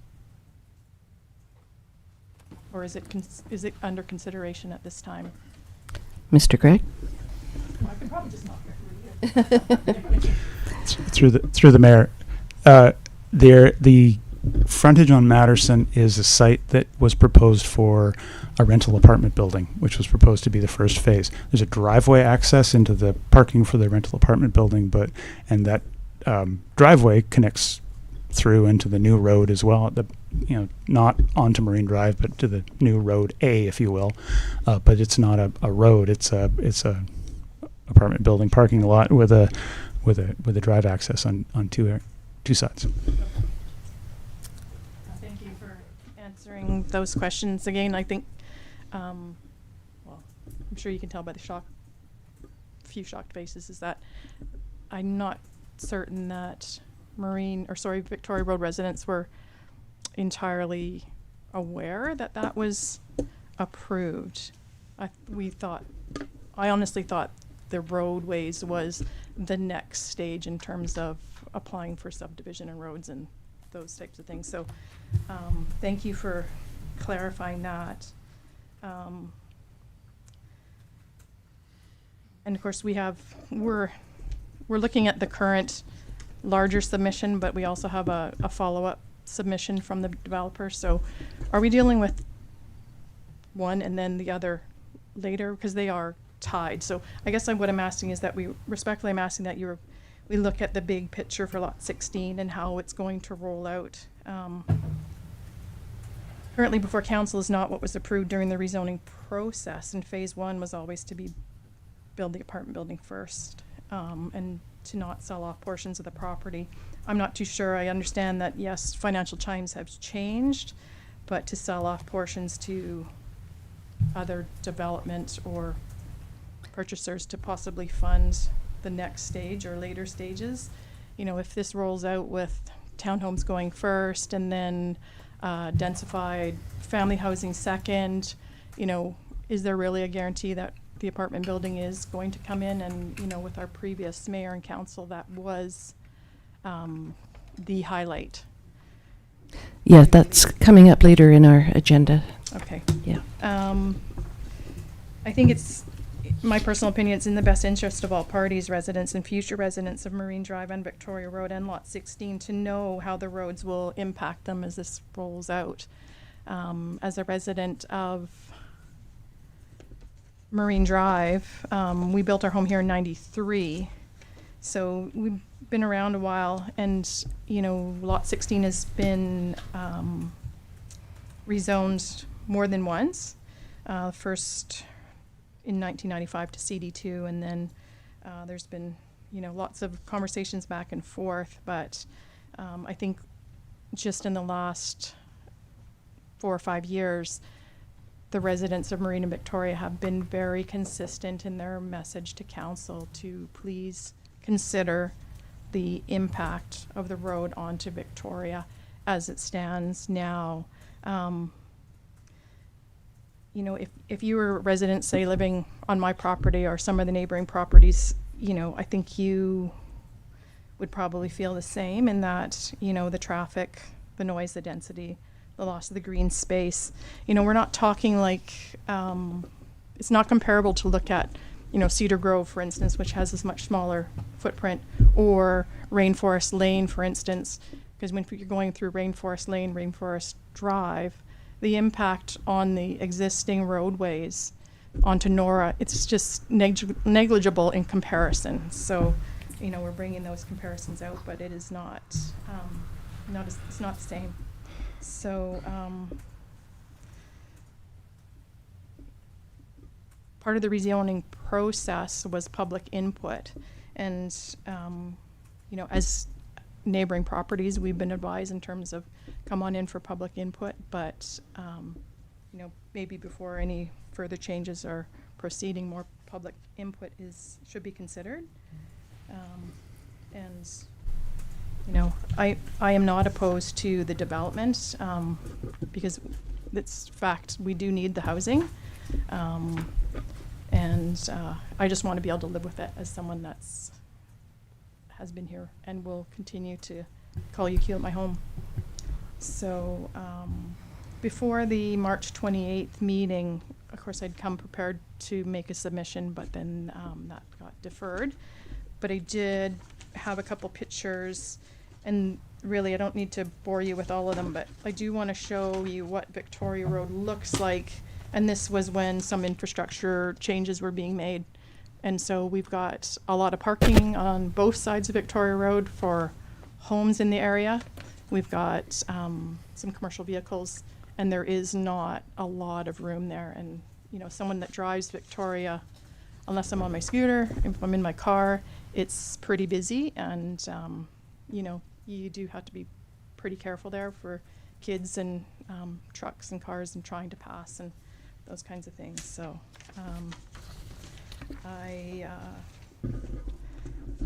just had one more question. Sorry, I could go on and on, but there is a note in one of the packages about servicing for road servicing.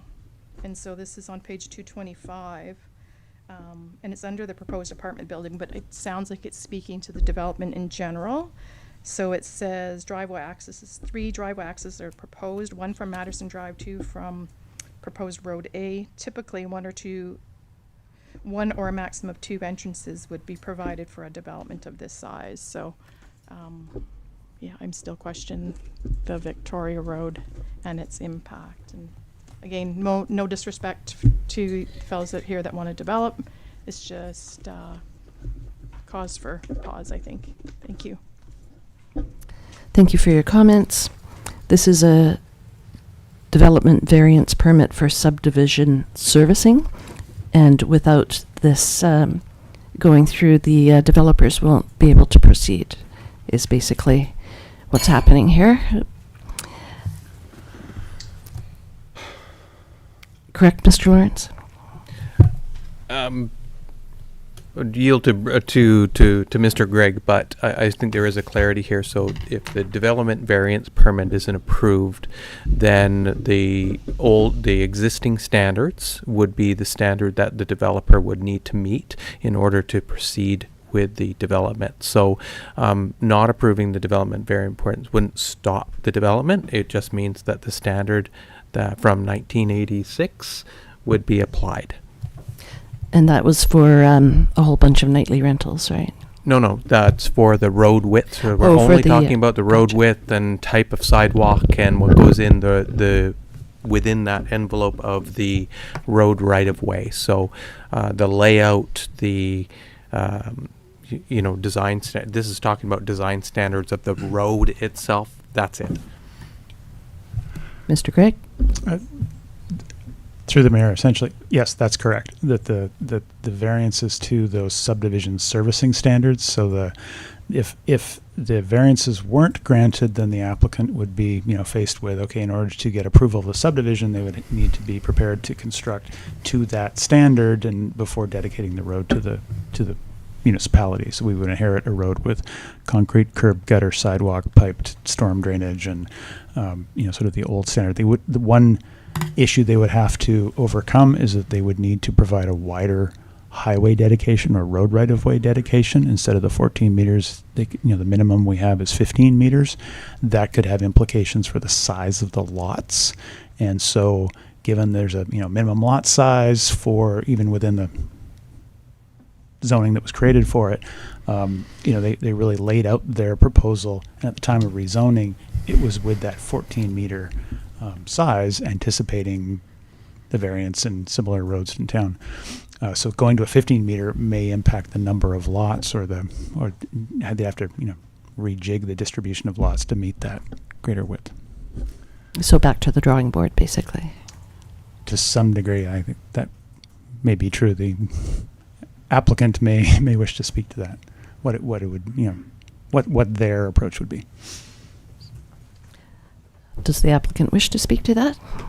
Yes, we have looked at that. Do you want to use the mic, please? Thanks.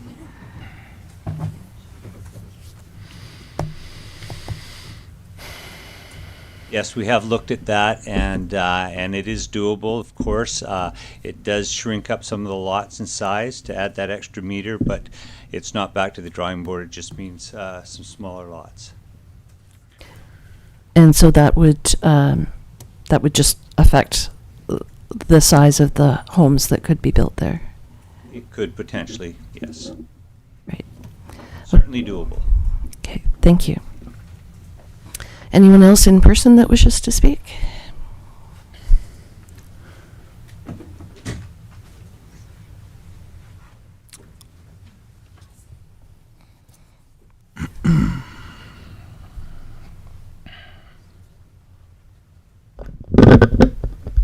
Hi, Monique Copeland. I live at 1309 Victoria Road. Just echoing some of my neighbors' concerns, I walk that road every day, and even without any extra development going in, I am always having to move out of the way for vehicles every day. Again, I just hope that we're not putting the cart before the horse and going too big before it's too late. I just want to know that our community is growing at a nice regular pace, so we're not trying to grow too fast. That's kind of all I wanted to say. Thanks very much. Unfortunately, density is the way to keep prices down. So it's this is a dense development, absolutely, but we absolutely need housing. So it's what can you do? Anyone else in person that would like to speak? I just have a follow-up comment. Mm-hmm.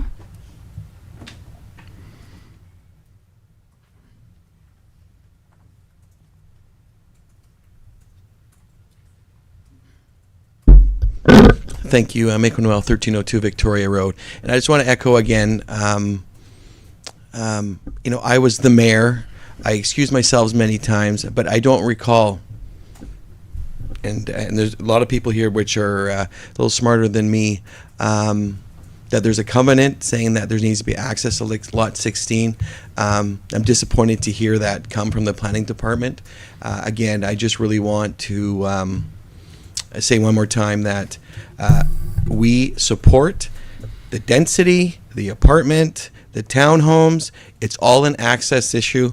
It's not about, suck it up that people are moving to the neighborhood. We're talking about there's options on Madison and Marine to allow access, and when I was told personally that this is a rezoning item, and this would be a subdivision topic that would come up regarding the road, and I would agree with Ms. Clark that this was, told to us it was a concept. So again, I'm just really more disappointed that it's putting the council of the rank currently in an awkward position, and I hope that, and I'm glad to hear Mr. Milner comment about maybe some slight changes and a couple more checks to an engineer in order to get this kind of in a way we want to get it, because I really think that we need to get it to the next stage and get you guys doing what you need to do here. And I apologize that this is even coming from all of us here, because we'd all like to be cooking dinner and you guys getting your paperwork. So again, from the community, we just really appreciate what you're doing, and I hope that you can find some middle ground here in the near future. So thanks again. Thanks, Mako. Last call for anyone in the room.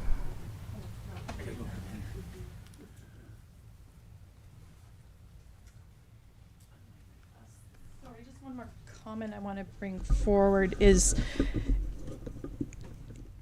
for existing residents, how this rolls out and where roads are and the spillover effect is new to a degree, right? In terms of, you know, obviously there's change, we're moving forward. These are all good things. What this process is providing to Lot 16 residents is the certainty of knowing how they're going to get in and out of their developments, their homes, how they're going to access their roads and sidewalks. So, you know, I'm asking for this. It's not the same for the existing residents, but man, it sure would have been nice to know how this was all going to roll out and affect each of us in our homes. So I'd just like you to consider that as well, because you're putting out a package in terms of when we go to sell these lots, all these things will be determined for people, right? So they'll know exactly. It's not like they're going to have a road put in at a spot that's less desirable after the fact. All these things will be set. Thank you. Are there any members of the public attending via Zoom that would like to speak? Please click the raise your hand icon. We have a hand raised. It's by Miles Morrison. I'm going to unmute you now, Miles. Miles, you're unmuted on our end. You just have to unmute yourself. Hello? Hi, we can hear you. Okay, thanks. Thanks for doing this. It was the diagrams and different, you know, before and after is all rather confusing. And are you talking about entrance and egress to the townhomes later and where that's going to happen? That's going to be even heavier development of traffic. And why if there's a large opening at Marine on Victoria Road, is it a much smaller opening on Marine Drive, and why aren't they at least the same? And also, if it's not that big a deal to leave the roads at a safer, better size, why not leave it at a better, safer size? If it means making the front lawns a little bit smaller, that's too bad. But safety, fire trucks and garbage trucks and moving trucks and trying to get through there. And if you set it up that it looks like the only way in and out is Victoria Road. Oh, by the way, I'm 1497 Victoria Road, which is the corner of Victoria Road and Marine Drive. But if it looks like the proper way in is Victoria Road, why can't it look like it's equally the right way in off of Marine Drive? And is there should be entrance somewhere else, it just looks like. And so you're going to talk about the apartment building and all that later. Like, I could never believe that you're sticking an apartment building at the top of Big Beach when it could have been inside somewhere where it wasn't, to be ridiculous. But anyway, thank you very much. Thanks, Miles. Anyone else on Zoom?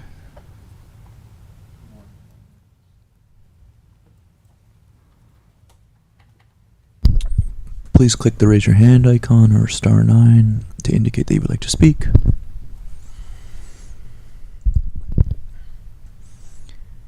At this time, I do not see any hands raised on Zoom.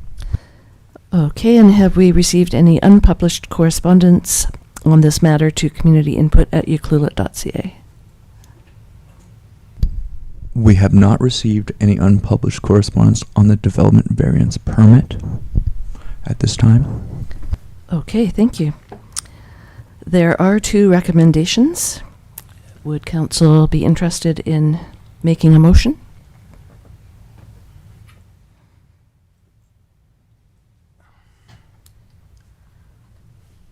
I have a question, and slap my hand if I'm... Councillor Kennington? Through the mayor. I see option B here that council regard with regard to development variance permit authorized issuance of the permit subject to provide alternative additional conditions here. So I'm just curious if there is an opportunity to explore the option of the Victoria Road access as only an emergency egress with breakaway bollards, and that if that would satisfy the safety requirements and only require one entrance into the subdivision from Marine Drive. Because if all those people are coming down Victoria Road, we're basically offloading that traffic onto existing residents as opposed to the new residents who would be buying into a condition that they are aware of, as opposed to offsetting it. So I'm curious if this is an option that we can reduce it to one as long as there's an emergency egress. It doesn't change the layout of the road, doesn't set us too far back. It's really could be that simple. Mr. Lawrence? So it would be option B. And the additional condition would be to have Explore that option. explore the option of Victoria Road having bollards so it's used only by emergency vehicles. I think I would like to probably refer that back to staff to investigate whether or not that would be appropriate, right? Right now, the development variance permits it's really about the road width, and do you want 14 meters or 15 meters or the 20th? So we're talking about road access and thoroughfares and safety standards for getting people in and out of the development, whether they egress from Marine or Victoria Road. So it's definitely something that staff can explore. Whether or not it's we would have to get back to council on whether or not that's an appropriate recommendation or an addition to the permit. But can we move option A and then have staff look into that? If you were to move option A, then it's the approving of the variance permit. So if council, let me just refer to the table. So Through the mayor, if I may, just to clarify, I just want to make sure that we're not leaving the only opportunity we have to explore this option by just is there any other time when we can expect to reasonably have this conversation and make that decision? I don't want to just if this is our only opportunity to add a caveat where we're going to look at that, then this might be our opportunity. I think it would probably be appropriate to invite Mr. Gregg up. I think he has some additional comments on it. Thank you. Through the mayor, I just want to have a little context on this other avenue that's being discussed. The variance that's being requested is to the standards of what do you build within the proposed road right of way. It's not to it's not varying the location.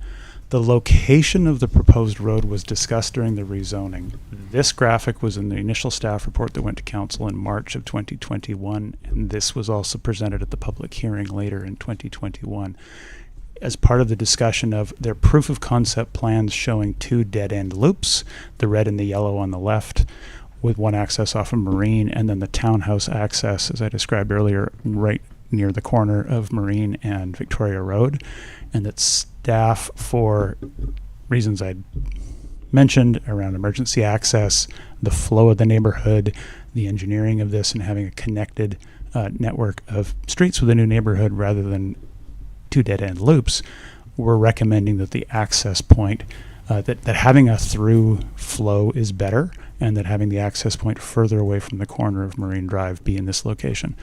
So that was the sort of expectation that was discussed during the rezoning, and a condition of the approval was to have a covenant put on the title to ensure that their proposal was basically they followed through and developed as proposed and as was presented, and specifically not to follow the concept plan, which showed the two dead-end loops, but to connect to the Road A through to Victoria Road as it's shown. They've followed that direction.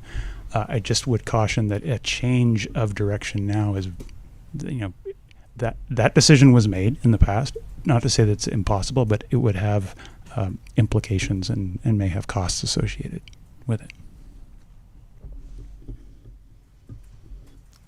I just offer that for sort of context of where we're at today is really the expected variance on what do they build if it within that road.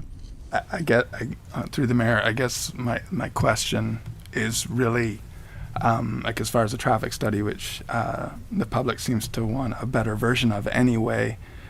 If exploring that option doesn't materially change anything within the development as far as the developer is concerned, other than 2 breakaway bollards, so if it is safe to do so, I think it's worth exploring. I don't think it adds any additional cost. It doesn't change the servicing. It doesn't change the fact that there is actually a road there.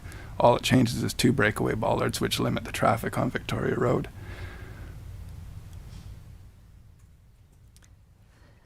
So the question being, can we move option A and still look at the breakaway bollards? If I may, Mayor McEwen, can you give me 1 minute to confer with my director of planning? I've got a question for him, but I would rather do it offline in that, and then bring a response back to council. I just need 1 minute. Sure. Should we take a 2-minute break, recess? Or just just do it right here. It will only take a minute. Okay. Yeah, go for it.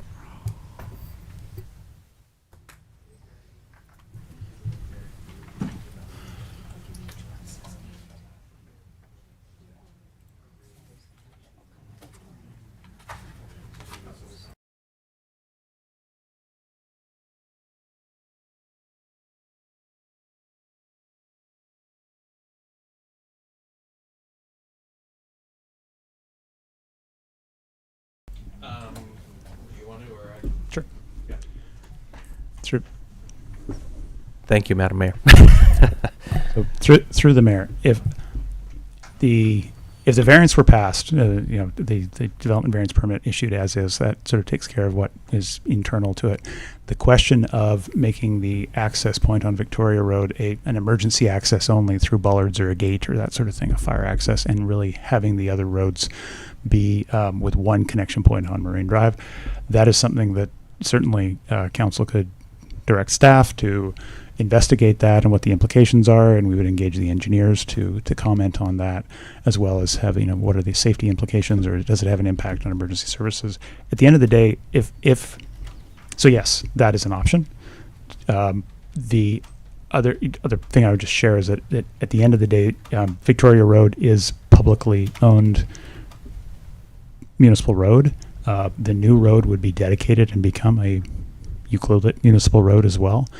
Any changes or use of that or turning one part of it into fire access only is certainly within the decisions and the management of our roadway. That just, it would be a change in traffic pattern, but that's certainly something the district could do at any time. That's good news. So one other clarifying comment, not necessarily for me, just to get it out there. Approving this variance permit will have no effect whatsoever on the access point. Nothing we say today with approving of this variance will change what's currently there as far as approved accesses.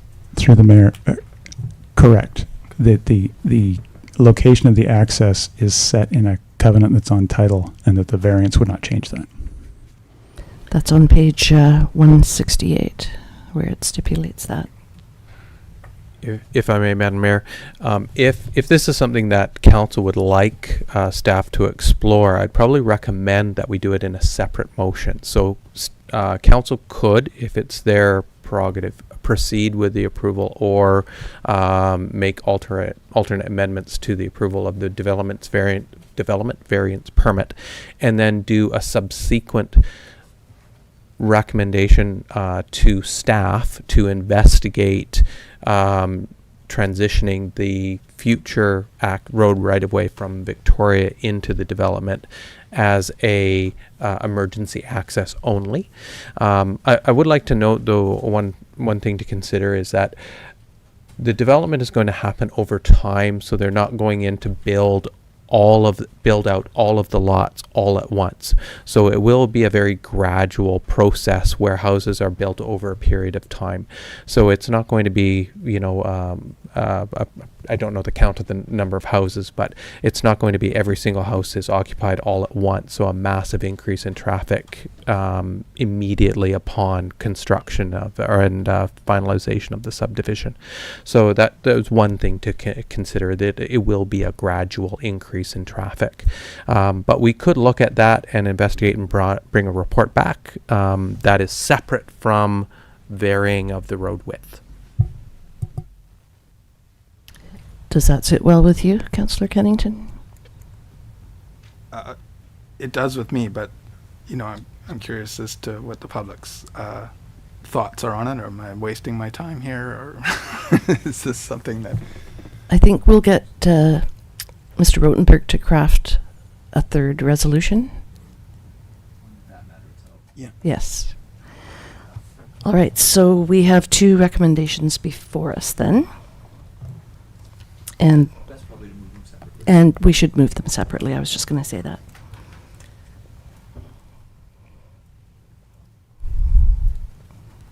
Anyone want to do that?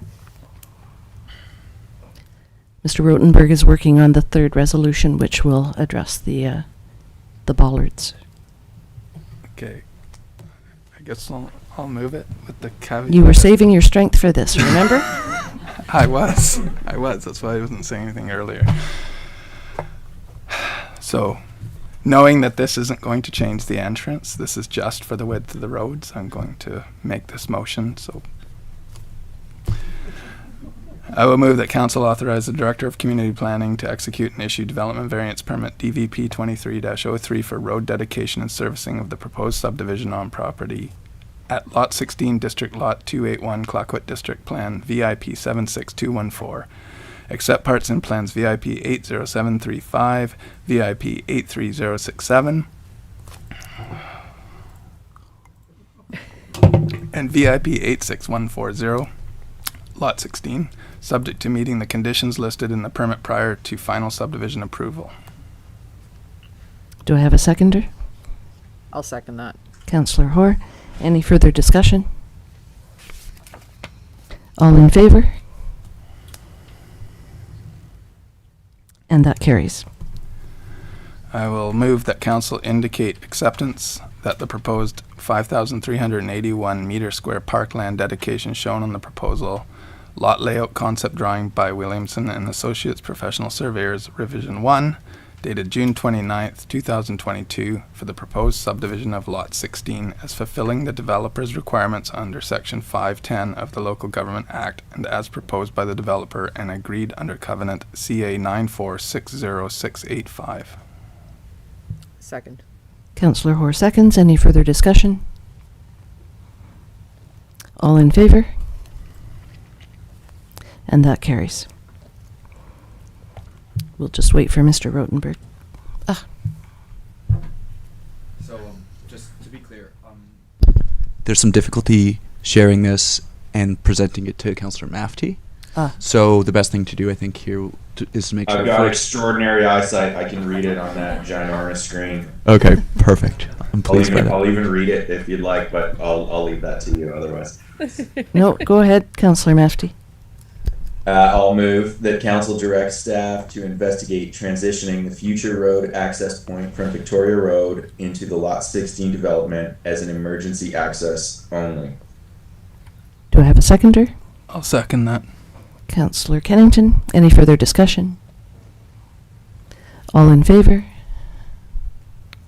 And that carries. Okay. Thank you.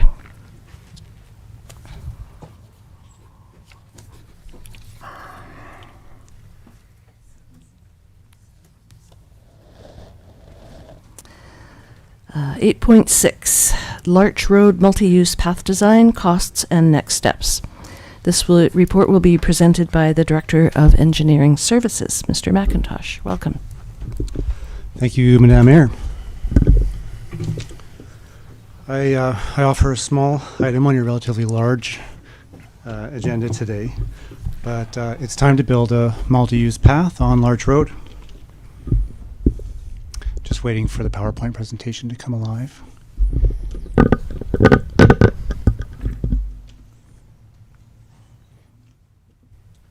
So within this report are a little bit of background for the benefit of council and others who haven't followed along the whole time.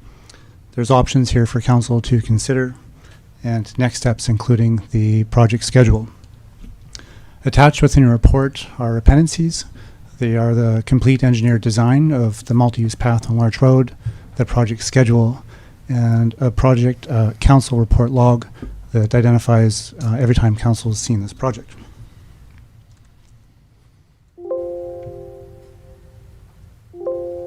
Next slide, please.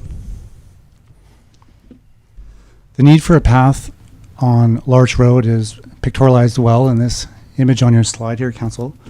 The road is used by an array of demographics, including senior citizens moving to and from the seniors center, folks going to and from the grocery stores, and kids going to and from the schools using bikes, scooters, skateboards, rollerblades, etc. Larch Road and Peninsula Road were originally the same project. They were funded from the same fund, had the same schedule, the same design, the same consulting team, etc. In 2022, when the Peninsula Road project really kicked off, it was clear that there wouldn't be enough funds to fully design and construct both Peninsula Road and Larch Road. At that time, the Larch Road phase was pulled and removed from Peninsula Road and treated as its own standalone project. It was essentially on a design trajectory, soon to be shovel ready, design completed, grant ready, and unfunded at that time. While the design progressed, staff were busy looking for funding options.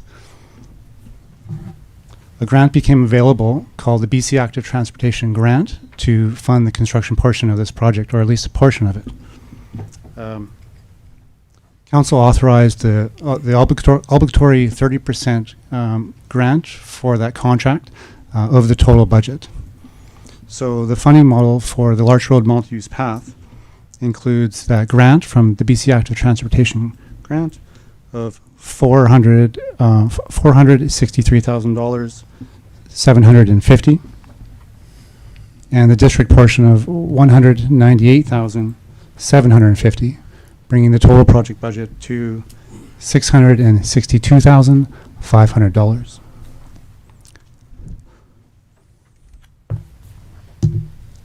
Throughout 2022 and early 2023, the Larch Road multi-use path progressed straightforwardly, and district staff received iterations of design and cost updates along the way. Staff were always aiming to work into the design the core function and utility of a project like this, as well as high quality elements, high quality design, and aesthetics, all within the available budget. Staff believe they've achieved that today with this design presented to you, and it's attached in your agenda, as I mentioned. It's also represented here in an illustration on your slide, and this is also a snippet from the engineered design. Included in this design, as I mentioned, are high quality elements such as landscaping, cedar bollards, separation of path and road, bioswales, swales, and of course a multi-use path. That said, there are some cost challenges or opportunities that will benefit from Council's input and direction. This slide illustrates the funding sources, the total budget, and two options that we've prepared for Council's consideration. On the left are the grant, the district portion, and the total project budget. And on the right are an array of cost estimates that we've received, a spectrum rather, from about $600,000 roughly to about $700,000 roughly to construct the path. The lower option for $600,000 does not include pavement for that path, and the higher option for $700,000 does include pavement for that path. Staff are recommending a strategy that could see the higher option, $700,000, be constructed within the available budget with no additional funds required.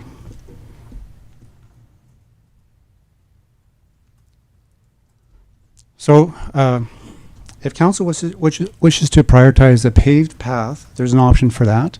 And if council wishes to proceed without paving, there's also options for that. The three options in front of you today are to pave the path using the contingency fund, or at least parts of that contingency fund, to remove the paving but add it into the 5-year capital plan, and then to simply not pave the path. The option A, to pave the path using a little bit of the contingency fund, the benefits of that are that a paved path, as mentioned, provides a surface that's more suitable for a larger user group, cyclists, rollerblades, skateboards, etc. The paved path also has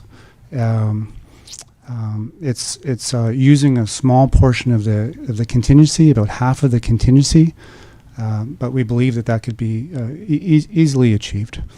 Also, the paved path would have lower maintenance cost if designed and built well, which this one does.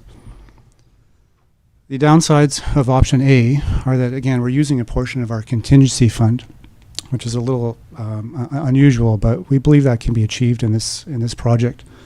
So the downside is that if we go through the project and that contingency fund that's set aside for risks and planned and unplanned items that happen during construction, if those get realized and we have to consume the contingency, we would simply not pave the path. Option B is to remove the path completely and remove the paving of the path completely, and we'd realize about $100,000. That's the pavement item, and that could be reallocated back into the project budget.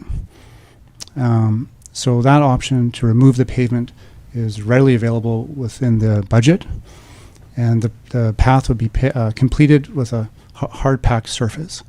So that option doesn't cater to the whole user group, but it does certainly offer a service for most. And then option C is just to remove paving of the path completely and finish it with a hard packed surface, and realize the $100,000, reallocate it back into the project budget or use it in another fashion at council's discretion. In that option C, council could always have the option to put paving at a much later date at council's discretion. So with that, the next steps, we'd integrate council's decision into the project path. In the month ahead, we'd prepare construction and tender documents and go out to tender. And then in September, we'd return to council for contract authorization and kind of a reconciliation of how the market treated this project and where we were with the exact numbers. From there, we'd be going into construction in the fall and prior to the winter. Council, I'm available to answer any questions that you may have at this time. Thank you, Mr. McIntosh. Does council have any questions? Councillor Kennington? Through the mayor. Are there any other aspects of this project that could be allotted to the contingency fund as opposed to the paving? As a new member of the accessibility committee, I would be remiss to say, oh, let's just put gravel there. So, I see the bioswales and they'll be planted, and I see the cedar posts, and, how much of the budget is allocated to the actual paving and how much of the budget is allocated to those other nice to haves? Through the mayor, there's a push and pull on this project and other projects where we are trying our best to implement, as mentioned, high quality elements and a reasonable balance of those elements. At one point in the cost iteration, we had a lot of those elements and received a quote for in excess of $800,000. So we've used our best judgment internally and working with our engineering consultant, who's also designing the multi-use path along the highway. And we've essentially whittled those elements down as far as as far as we feel, still provides a good, strong aesthetic and a good, safe, robust path for all users that looks really good as well.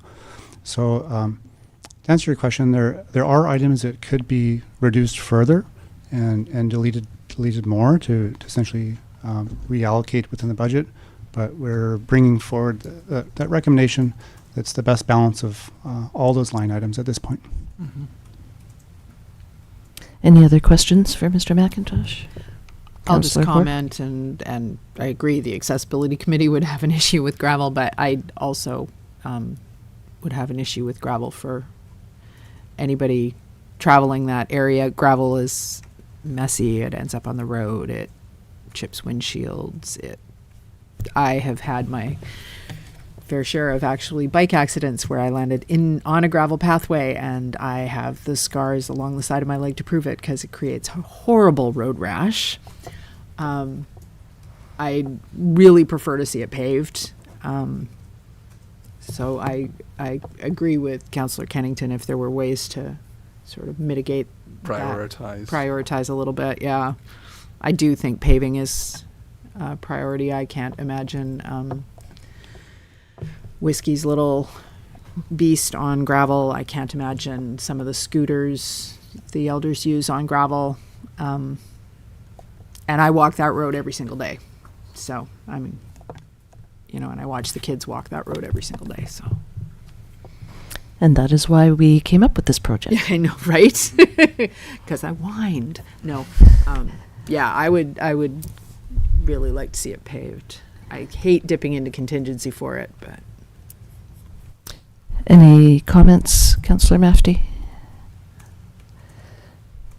I'm of the mind that the path's a great idea. I'm always reluctant to spend money. I know it often gets presented in a very logical way, right? Who doesn't like to have the nicest things? And then I've also sat through meetings where we look at a budget that tells us how much all of our nice things cost. And so I feel like there is a pretty nice golden middle path offered to us here. And so I'm pro gravel. I'm also pro budget, and I think that maybe the best thing to do would be to, hope for the best, plan for paving, and keep the gravel for now as a way to get going.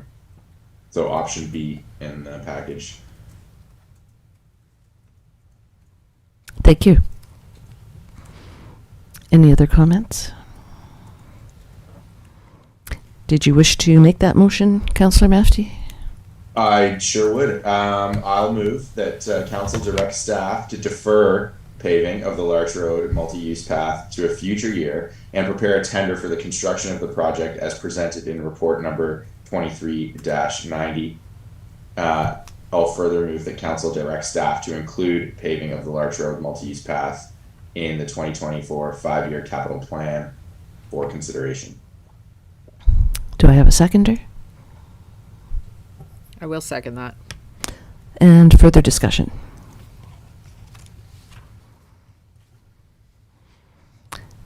This is going against what Councillor Hoare and Councillor Kennington were hoping for. Yes, no, and if wishes were horses, beggars would ride, correct?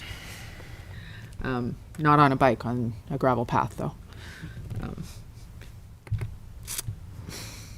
It's a tough one because I agree with Councillor Mafty on the budget thing and the cost of things, and I do hate that.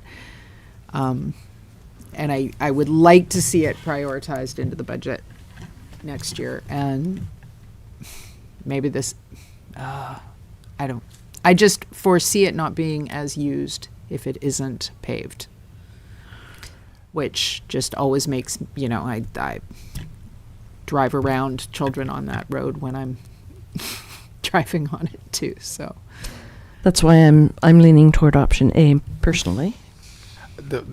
What gets me is that it leads to the seniors' home. So, yeah. It's an accessibility and it's a quality of life issue for them. It would be a lot safer and a lot nicer. And if there are scooter users and people getting out, it's a nicer walk. And I don't even like these asphalt paths everywhere. I can't stand them. I'm always yelling about them. But as a member of the accessibility committee, I can't go with B, and I respect Mark's opinion on it, and I would normally be in that, but I can't in good conscience, so I'm gonna have to go with A on that one. Okay, and any further discussion before we vote? So we're voting on Councillor Mafty's resolution, which is option B. All those in favor? Any opposed? And that's defeated. Sorry, Mark. Yeah, I apologize. I feel like you guys threw me under the bus. No, you. But those it are wasn't a great gravel points. path No, under no, the bus, yeah. just so you know. It was a nice paved path you got thrown in. Would someone like to make the staff recommendation? Sure. I just have to open up this thing again. I know Or it's- no, you go for it, Jen. I'm Okay. my I iPad think I've turned got the off. right one. I will move that council endorse the Larch Road multi-use path design as presented in report 23-90 and direct staff to prepare a tender for the construction of the project. Is that it? I Yes. think? Yes, And construction. I'll second that. Any further discussion? All in favor? Any opposed? And that carries. Thank you, Mayor and Council. Thank you. Pretty sure I owe you a nice tea or something, Mark. Yeah, I feel No, and you know what? It's the town's gain. This isn't a loss in my eyes at all. We'll make sure the bus is going fast so you don't feel it. Great.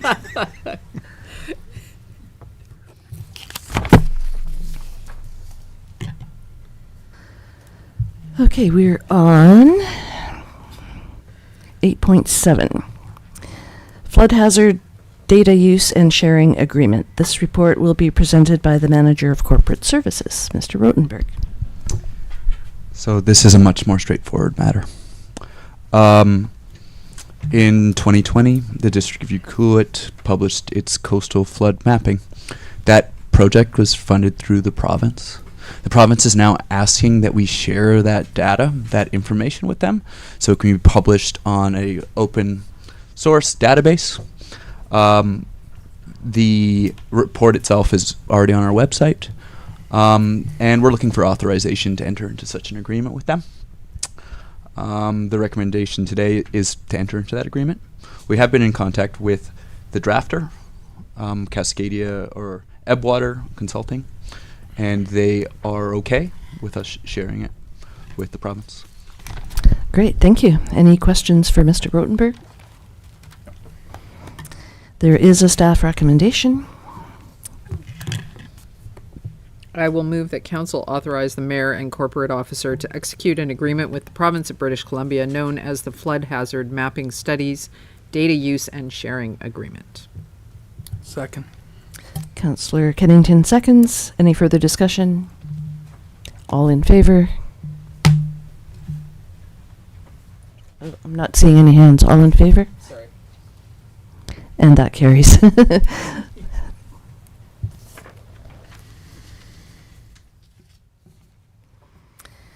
Okay, 8.8 is Lot 16, request to modify restricted covenant, CA 9460685.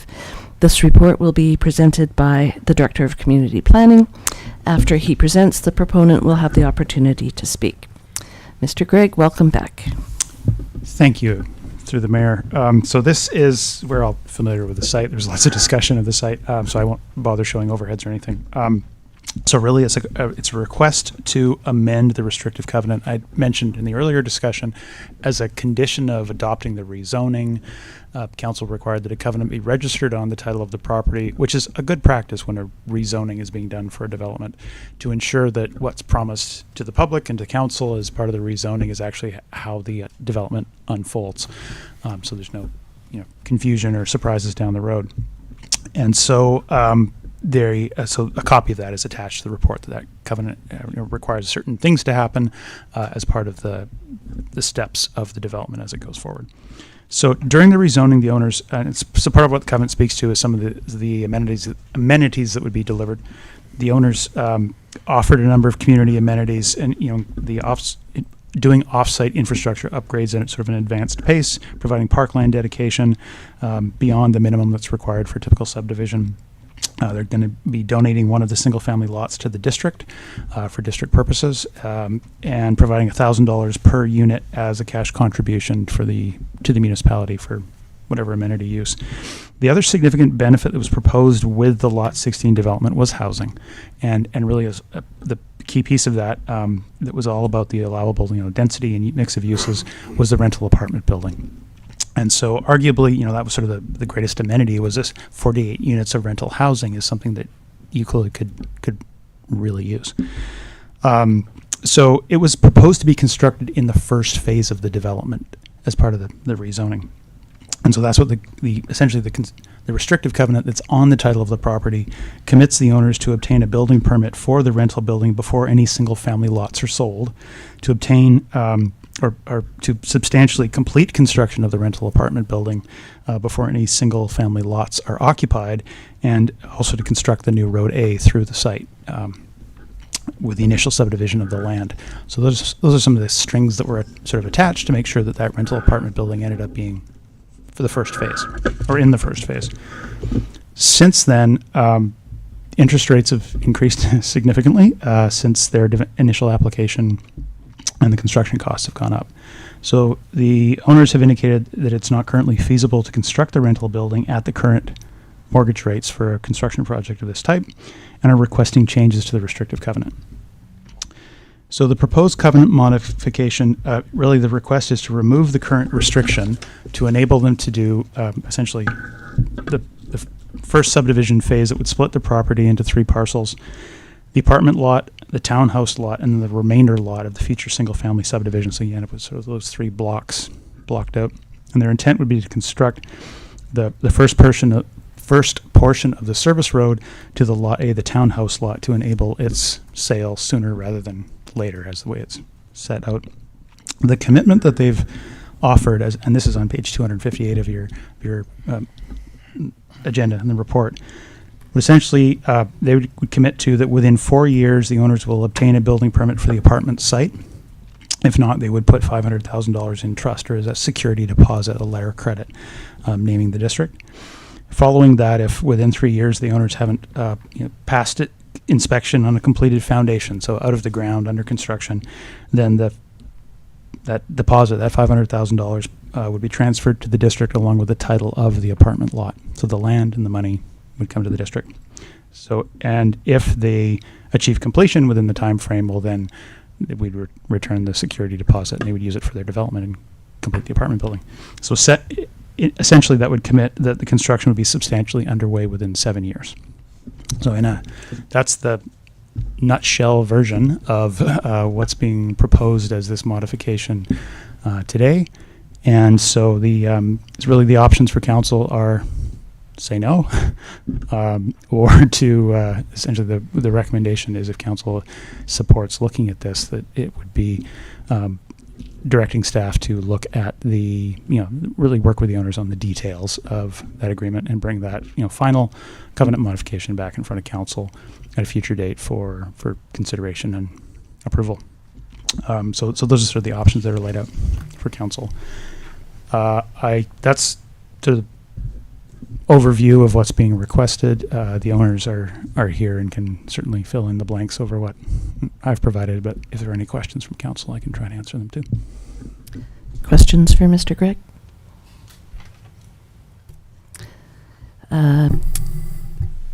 It's unfortunate that the apartment building won't be built first, but I am happy to see that the owners are willing to have a time and financial commitment for the district. So that was great, rather than just asking the covenant to be completely removed. We're asking staff to go back and work with the owners and amend the covenant. So that's better than having it just removed altogether with no assurance that the apartment building would ever be built. And offering the owners to speak if you would like.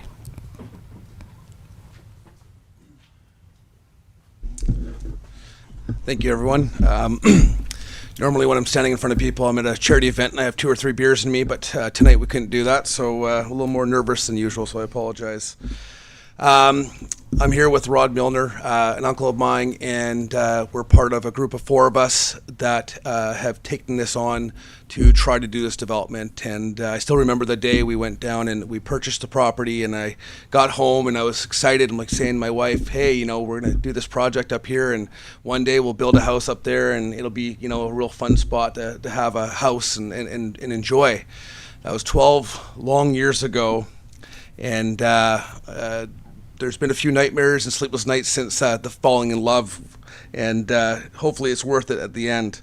Some context with some people online and some of the complaints or people against it. A few of the main items is basically we got through the zoning because of this apartment, and that's how we sold it, et cetera, and we're trying to weasel our way out. The other item is we should have known about the interest rates, and the third thing is Victoria Road, and I want to touch on a few of those things. Again, like I said, we've owned the property since 2012, and I think a lot of people understand the amount of time and work and conversations we have with the district. We've gone through several CAOs, we've gone through several other staff. We've spent a lot of time on this, and there's been a lot of different concepts here of how this will work versus the 76 vacation rentals. It was actually Zone 4. Basically went from 2012 to 2021 when we finally got the property rezoned. We understand that not everyone in this room was for that rezoning, and you know, in a perfect world it'd stay a green space and nothing would happen to it. Well, you know, density does happen. You know, we have to move forward with that. So in 2021, when we did get the rezoning done, we spent a lot of time and money going into the design work of the apartment building, and anyone that's ever built a house can appreciate how long it takes to build a house. And from late 2021 to late 2022, we had the design approved for that apartment building. That costs hundreds of thousands of dollars to do that. It took a lot of time to do that. So for us, some people saying we're just here to try to get the apartments or the single family out and then shelve the apartment building. That's furthest from the truth. Couple things that people have to understand is when we first started talking about this 2 years ago, our number has gone up $4 million in costs building that. Interest rates, when we first were looking at it with BC Housing, was around 1.8%. Well, that's around 5% today. If we can't get BC Housing, it's 6.5%. So our costs per month go from $34,000 a month costs, that's just mortgage costs, and if we can get BC Housing on board, it goes to $74,000 a month. If we can't, it's $90,000 a month. So it's not just us trying to weasel our way out, it's, hey guys, this is the reason why. Other things that's going on online is some rumors about it's for sale or the units are for sale. It is a purpose-built rental, so everyone has to understand that there is no selling of the units. BC Housing has nothing to do with it today. As we said from day one, that was our goal, is to work with BC Housing. It allows us to get better interest rates. It allows us to get some construction cost help, and also guarantees lower than market rents. So that's still our goal, but if anyone ever has dealt with BC Housing, it doesn't happen overnight. And Bruce will say to you that he was on a call with me with BC Housing a couple weeks ago, and I'm actively looking at that option. We want this apartment building to move forward, but it has to make sense. With regards to selling the lots first, we understand that, you know, some people are upset with that, but in this community, what is the number one thing that needs to be happen? It's housing. We're looking at bringing in 41, it's actually 40 because we're giving the district one, single family lots that have no Airbnb capabilities to it. So it's going to be owned by people from here, or it's going to be rented to people that want to live here. So yes, we're not getting the apartment building right now, but we are getting 40 single family lots that will hopefully ease the pain of the pricing crunch that you guys have. We've spoken to a few business owners. There's been a few of them that don't feel comfortable speaking in favor, but I understand that if anyone here is a business owner, you probably have a hard time with getting staff and keeping staff. Rod and I have a friend of ours whose daughter was that came up here about 4 or 5 years ago to work for the city. She lasted a few months because she couldn't find a place to live. Now she's living in the Yukon, working for up there in the city. So, we appreciate everyone's time. We understand that in a perfect world, the apartment building would be moving forward first. But right now, with the economic world that we live in, it's not feasible for us. You can say no to the motion tonight. That's on you. That's totally fine. We agreed to this covenant. We understand that. But just understand we cannot afford to build this apartment right now. So there's two options. One is sell it. And the only people that can afford a $25 million apartment building build right now is probably going to be someone that's fairly big and doesn't care about the community, or shelve the project. So we're hoping to work with you guys and try to move this forward. And we're also guaranteeing it's going to be started within 7 years. If we shelve it, we can build it in 20 years. So I think this is all a positive, and hopefully everyone will see that too. So thank you. Thanks, Cody. Did council have any questions for Cody?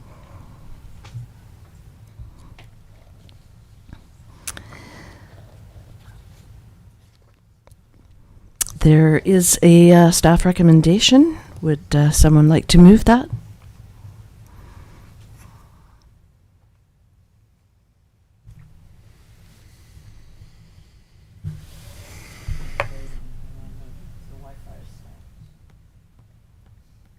Technical issues.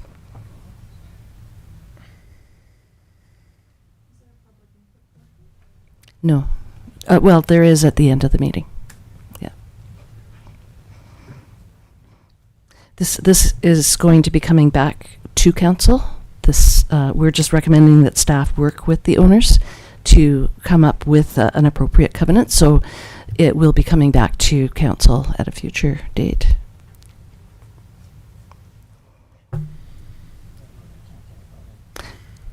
Councillor Mafty, do you have it there? Sorry, do I have what? The recommendation? I do at the top of the item. Myself, I'd be inclined to move in line with option B. I can do that, but. Well, why don't we start with the recommendation and see where that goes? And our councillors are having some technical issues, so they can't read it. Yes.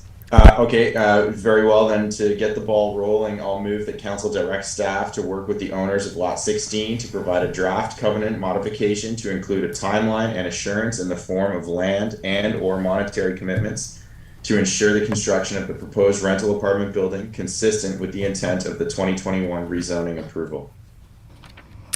Can I get a seconder? I'll second it. Councillor Hoare. Okay, further discussion. Councillor Kennington? You're just assuming. 7 years is too long.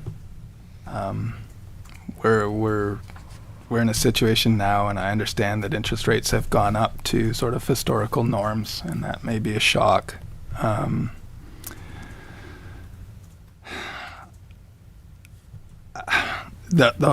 This whole project hinged on that, and for myself, prior to being a councillor, I was out there talking up this with members of the community. As a development consultant myself, I saw the merits in the project. The number one merit of that is the apartment building. Public hearings, conversations after becoming a councillor. I've lost 3 friends over this already. With my stance being that this apartment building trumps everything as far as what the community needs. And now I find myself eating my words. So it's a little embarrassing. There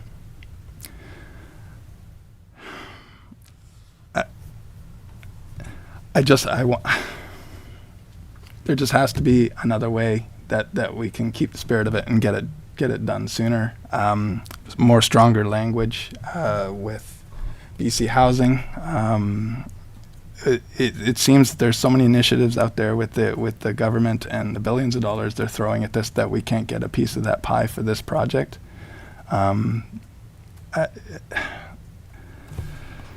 I can't say yes to this, even though, you know, I stand to benefit from it probably more than anyone in this room as a designer of single-family homes. So releasing those lots would be of a benefit to me, but I also see that the needs of the community kind of are greater than that. So that's all I have to add.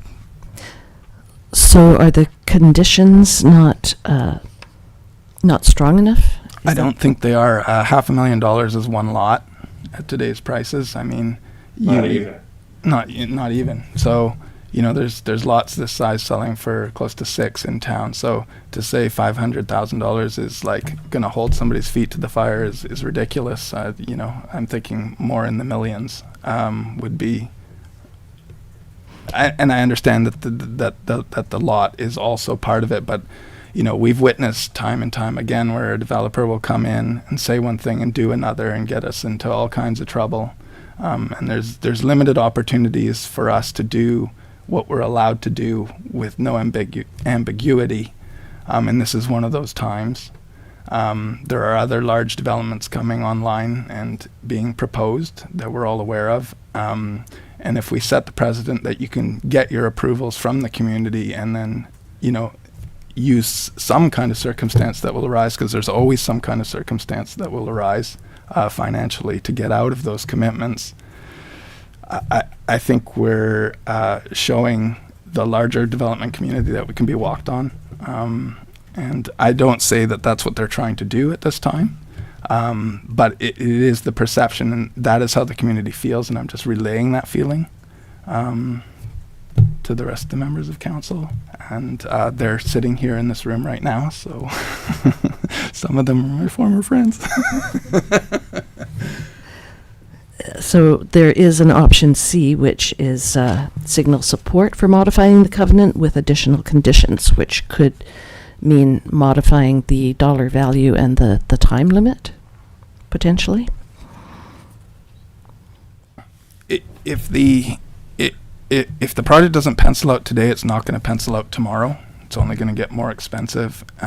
So, you know, a few years down the line, we can expect that the cost to construct this apartment building are going to triple. I think that's a reasonable assumption if we go from the past. So no amount of lots you sell today are going to fund that apartment building tomorrow. So are we going to be back here in a couple of years having this discussion again? Okay, Councillor Hoare. I'm fully on the rental apartment first train too. Question which you might know, Councillor Kennington, and that's construction timelines for something of this size. Like 7 years seems like a really long time, but I do know that construction is not a fast thing, so I'm just... A year, maybe 2. Yeah. I mean, you look at how fast the Rainforest project is going up now. It's not substantially different in size. I mean, there's a lot more units, but you bring the crew that you need to bring to do the construction. But that is not my forte. I do have friends who are doing it in Kelowna. I could find out, but it's yeah, it was more of a curiosity factor there. But I mean, we have different challenges here, which would be like housing the people who are building the apartment. So it's like a chicken and the egg situation. But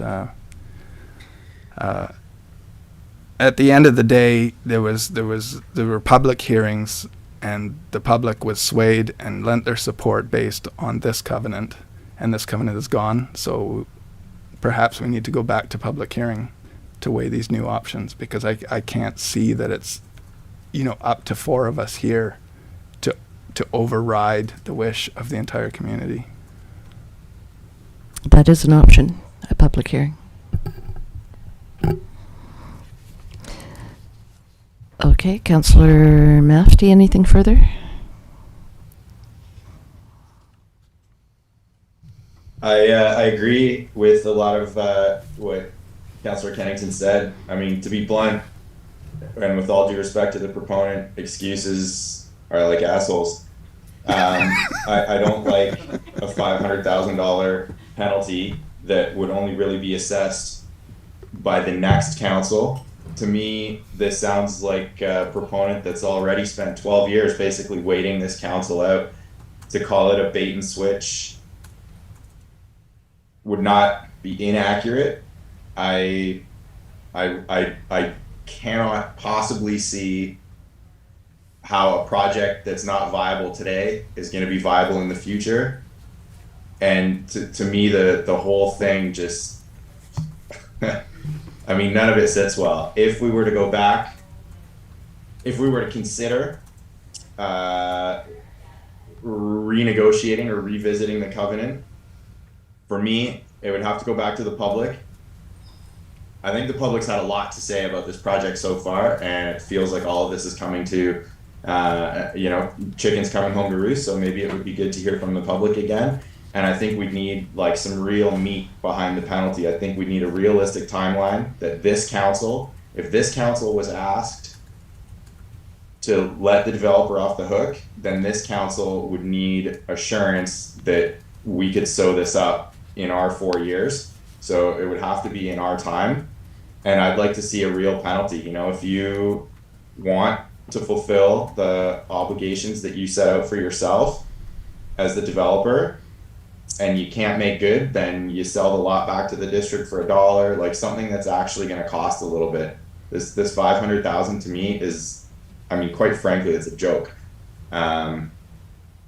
So yeah, sometimes I'm like, yeah, I see both sides of it. I see both sides of it now, but there's only one side of it that I agree with. Okay, thank you. So we should vote on the motion that's on the floor right now. Sorry. Oh, further comments? Just to clarify, Mark, part of that is 500,000 plus the district takes control of the land, just so we all know what we're actually voting for or against. So it's 500,000 plus the value of that lot, which would then be ours. Correct? That would be correct. That's correct. Okay. Yeah. Okay, so option A, we're voting that. All in favor? Any opposed? And that's defeated. So we'll just need a motion to extend the meeting beyond 3.5 hours, as we're at 7:30. We're at 7:27 right now. Okay. And we'll make that motion. Second? I'll second that. Okay. And all in favor? Sorry, I couldn't hear what was said, what we're seconding. Oh, sorry. Extend the meeting. Joseph needs a motion to extend the meeting. Yes, very well, I second and agree. All in favor. All right. So, does anyone want to move another option? Yes. Let's see here. I think so.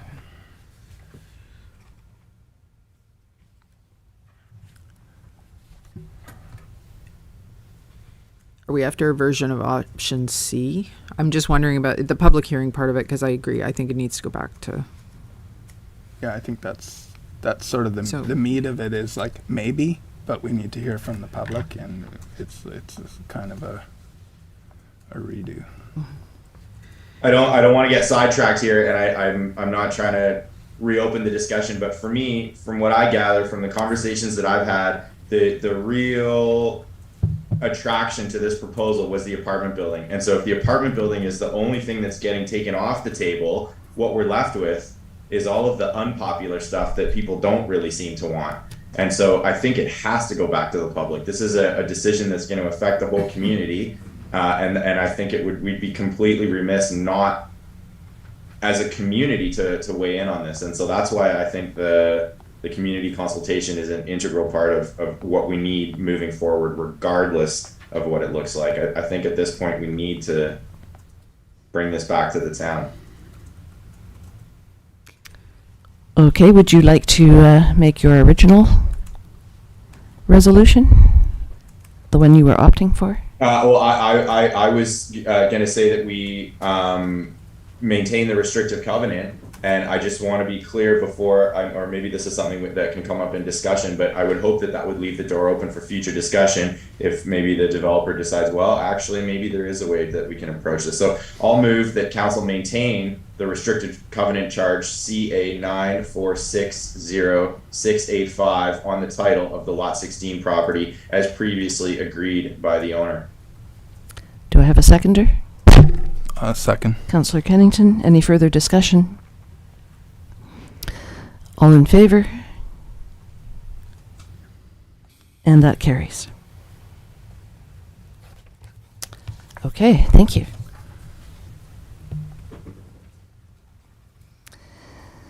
The next report item is 8.9 UBCM minister meetings. This report will be presented by our CAO, Mr. Lawrence. Thank you, Madam Mayor. Before council is the two meetings that were indicated that council was interested in pursuing at the UBCM conference this fall.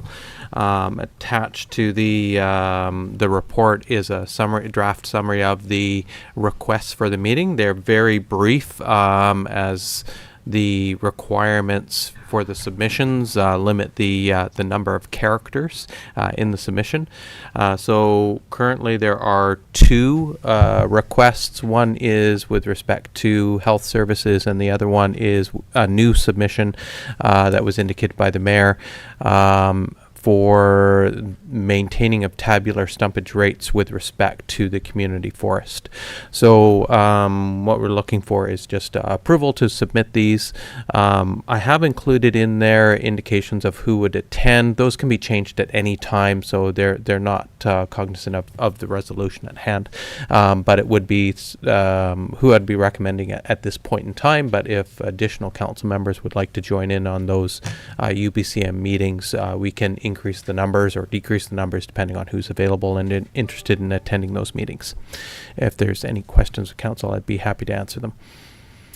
Thank you. And would it be possible to invite someone from Tokwat to attend with the forestry one, because it is the community forest we're talking about and there are equal partners? Yes, thank you very much, Madam Mayor. I forgot to mention that. I have reached out to the Tokwat Nation to see if they're interested, and also just to confirm that they don't have any concerns about, undertaking this initiative about stumpage rates. I don't anticipate anything, but it is appropriate for us to engage to make sure that we're not at cross roads. And along that same vein, perhaps with the health meeting, we could invite someone from Uclueletha to join us? Absolutely. We can reach out to Uclueletha to see if they're interested in joining us. Perfect. Thank you. And I think the ACRD is meeting with the Ministry of Transportation and inviting us to tag along on that one too. But that's their lead, so we would just be attending with them.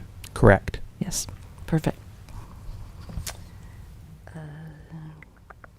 There is a staff recommendation, unless anyone has any questions for Mr. Lawrence. There are some typos in the submissions, so I will make sure to do Okay. approve. Thank you. But I am happy to move that council direct staff to submit ministerial meeting requests to the Ministry of Health regarding increased specialist care in rural municipalities and increased resident physician care to service increased visitor populations, and to the Ministry of Forests regarding tabular stumpage rates for the 2023 Union of British Columbia Municipalities Conference. Why did that feel so hard? It wasn't that long, but it sure sounded I like know. it. I know. I'll second. I'll second. Oh, okay. Mike's going to second. Okay, Councillor Mafty seconds. Any further discussion? I think my tongue has a 3.5 hour time limit on speaking. No further discussion. All in favor? And that carries. If I can briefly interrupt and request looking ahead on the agenda, with your permission, Madam Mayor and fellow councillors, might I request that I absent myself for the rest of the meeting? Certainly, unless you want to just briefly tell us what any meetings that you've attended as a councillor. I have no updates at this time. Okay, then you need to go to your engagement. Yes. Thank you all. It's been a pleasure. I'm very glad I was able to join in by Zoom and enjoy this fulsome discussion. Thank you for doing that. Good evening. Bye. We have removed 8.10. Any notice of motion? Seeing none, we have 2 items on the agenda plus a late agenda item in correspondence. Does anyone want to pull any of those out? With regards to the first one, 10.1, it is one I kind of feel this one. I don't know if we just want to think about supporting it at UBCM or if we actually want to have a resolution to that effect. But the whole thing about the government mandating $10 child care, but there being no extra funding for it, and how do you pay people, and try to keep people? It is a big issue. The ACRD board did make a resolution at their last meeting. Perhaps neither one of them are actually very short. No, they're not. Well, maybe we'll just leave it in the capable hands of the ACRD of having done that already.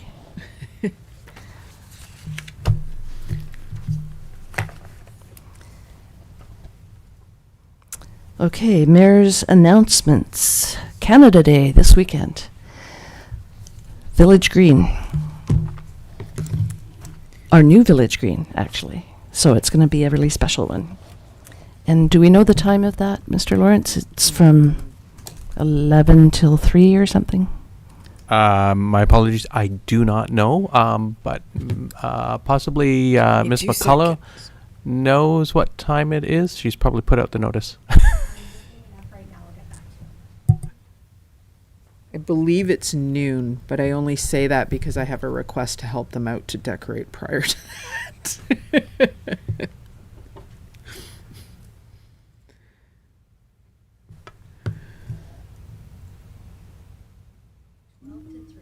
Yeah. 12 to 3 on the Village Green on Sunday, correct? Saturday. Saturday. Okay, council committee reports. Councillor Anderson is away. Councillor Hoare. All right, since our last council meeting, what have I done? I attended a Wild Pacific Trails Society meeting.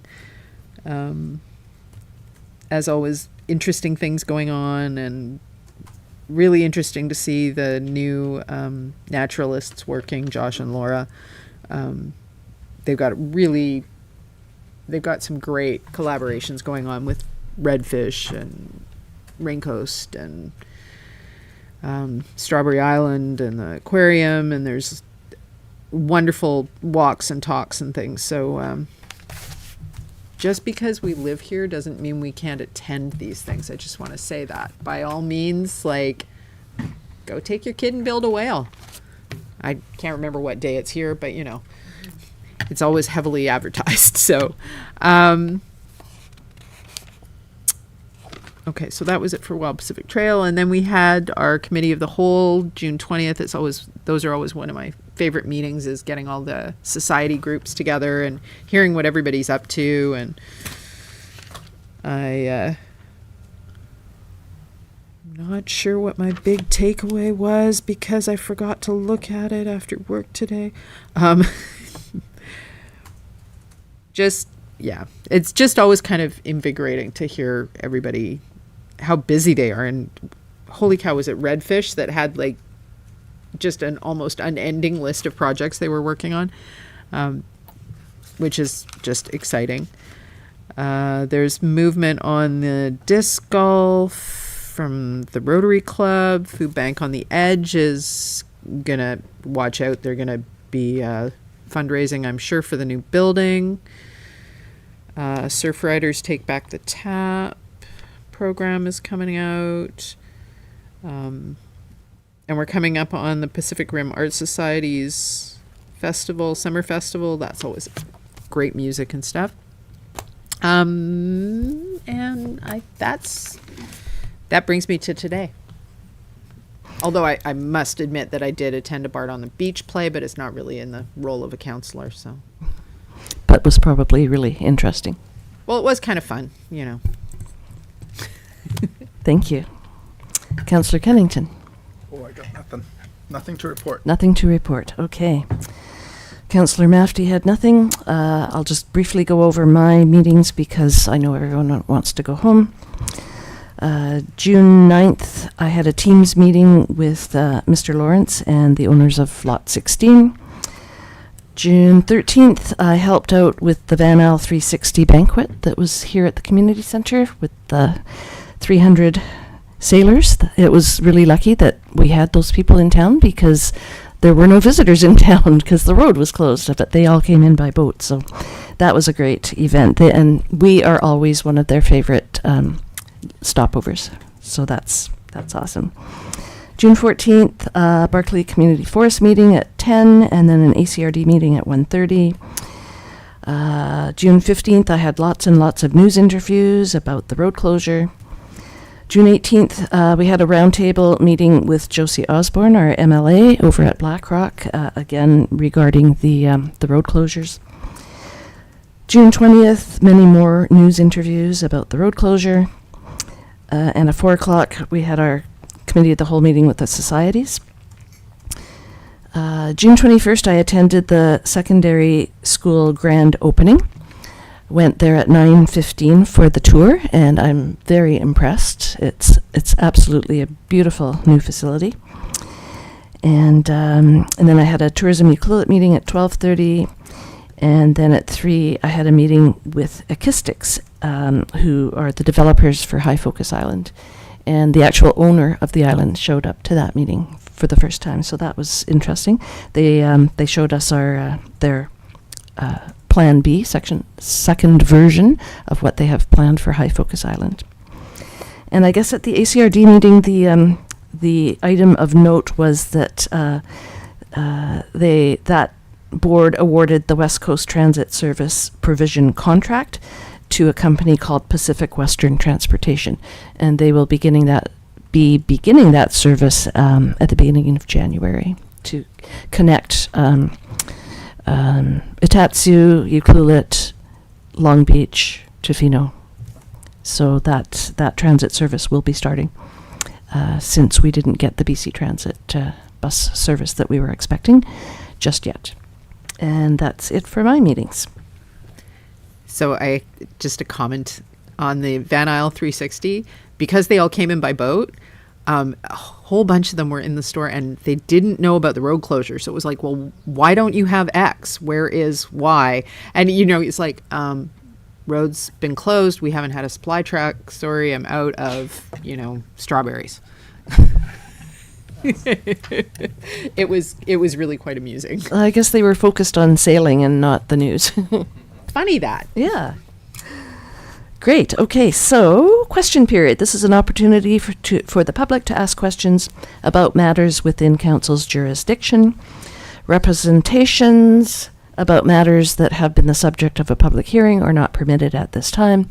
Are there any questions from the audience?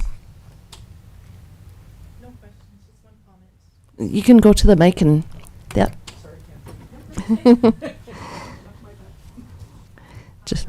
Just again, state your name, address. Kim Clark, 401 Marine Drive, and I just want to thank Mayor, Council, and staff. A lot of time goes into what you guys are doing, and it's always, I'm sure, a challenge to meet the needs of community and hear voice from those of us that live here. So thank you. Thanks for your support, Kim. Anyone else from the audience? Margaret? You're our only other audience member, so. The fly on the wall is not actually there. Good evening. Yeah, it is almost evening, isn't it? Margaret Morrison, 1497 Victoria Road. So I am... I think you have to talk right into the mic because I can't really hear you.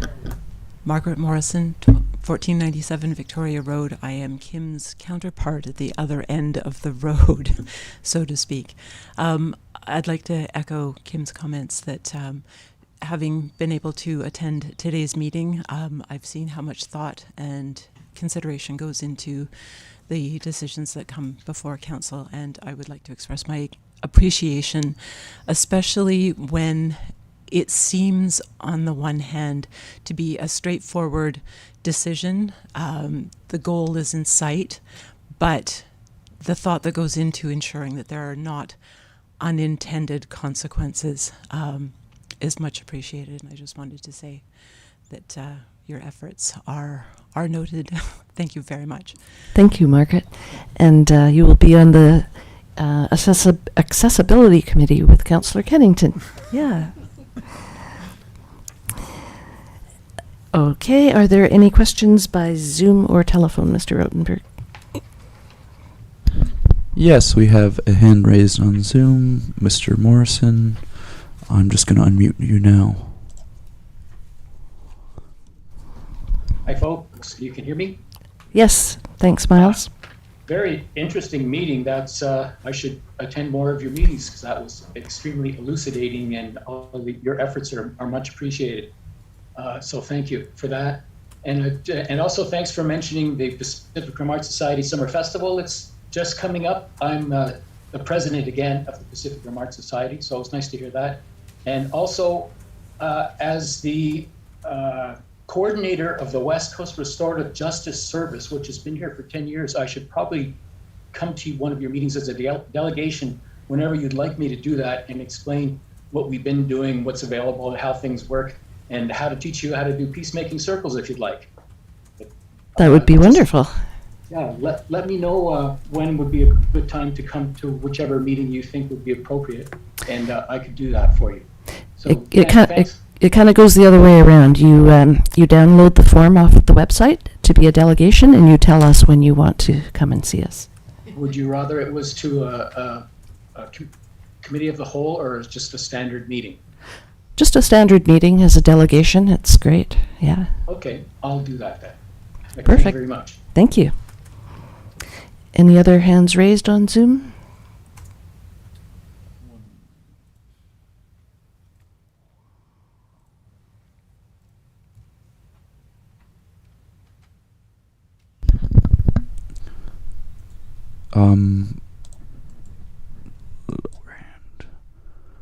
No, there are no other hands raised at this time. And have we received any questions via email to communityinput@ucluelet.ca? We have not received any questions. We do have 2 emails regarding the covenant modification request. They came in quite late, one of which was at 3:04 p.m., the other is around 6 p.m. So they came in after we published the late agenda item. We can either read them now, or else we could send them, we can put them on the next agenda item, as they are correspondence items. Are they short enough to read? Because that one is 4 paragraphs and the other is 2. Sure, let's read them because that item has been dealt with already. Okay. Yeah. Ms. McCullough is going to read them for you. Okay, so the first email that we have here is entitled Rental Building Victoria Road / Marine Drive. It is from Alexandria M. Moore, and there's no address here, but I'm going to go ahead and read now. Hello, council and staff. I understand that the developer / owners of this project at the corner of Victoria Road and Marine Drive are requesting that the proposed rental building be removed from the first phase of building. I've lived in Ucluelet for nearly 6 years, and the topic of the lack of available housing for locals has been much discussed since I arrived. I am a renter and also someone whose current rental accommodation is on the market, so this subject is close to my heart. In fact, housing, specifically cooperative housing for local workers, was one subject I asked Mayor McEwen about before the last election. As a taxpayer in Ucluelet and someone who contributes to the community via volunteer efforts, it is unacceptable to me that a rental structure not be included in phase 1 of the development in the project mentioned above. In fact, I feel like a bait and switch. I feel like it's a bit of a bait and switch on the part of the developer. Promise terms that UCLOT will agree to, i.e. rental housing, in order to be granted the right development, and then make a request to delay that part of the plan 7 years, when it becomes inconvenient. I sincerely hope council will have the needs of the town in mind and not allow this change to the proposed order of the development to happen. Kind regards, Alexandra. And again, no address here. And the next email to communityinput@ucluelet.ca is entitled Marine Drive / Victoria Road Development. And it's from Jacqueline Holiday, 311 Marine Drive. Good evening. It is my understanding that the developer for the Marine Drive / Victoria Road development is seeking to amend their agreement. The community supported this initiative based on the promise of rental units. This community is in dire need of affordable long-term rental units, and it just seems every time we are promised affordable housing from a developer, it isn't what we thought it would be. I hope that council will ensure that the developer will provide what they promised when the variance was granted in a timely manner. Yours truly, Jacqueline Holiday, 311 Marine Drive. And that is all the emails we have at this time to communityinput@ucluelet.ca. That's great. Thank you for reading those. Mr. Morrison has also raised his hand again. It would be up to council whether you would like to allow him to speak again. That would be fine. All right, Mr. Morrison, we're just going to unmute you as your hand is raised. All right, you are unmuted. I was just trying to lower it, but again, thank you very much for doing this meeting. I'll try to lower it again. That's perfect. Thank you. Yes. Okay, so the June 27th, 2023 regular council meeting is adjourned at 7:52.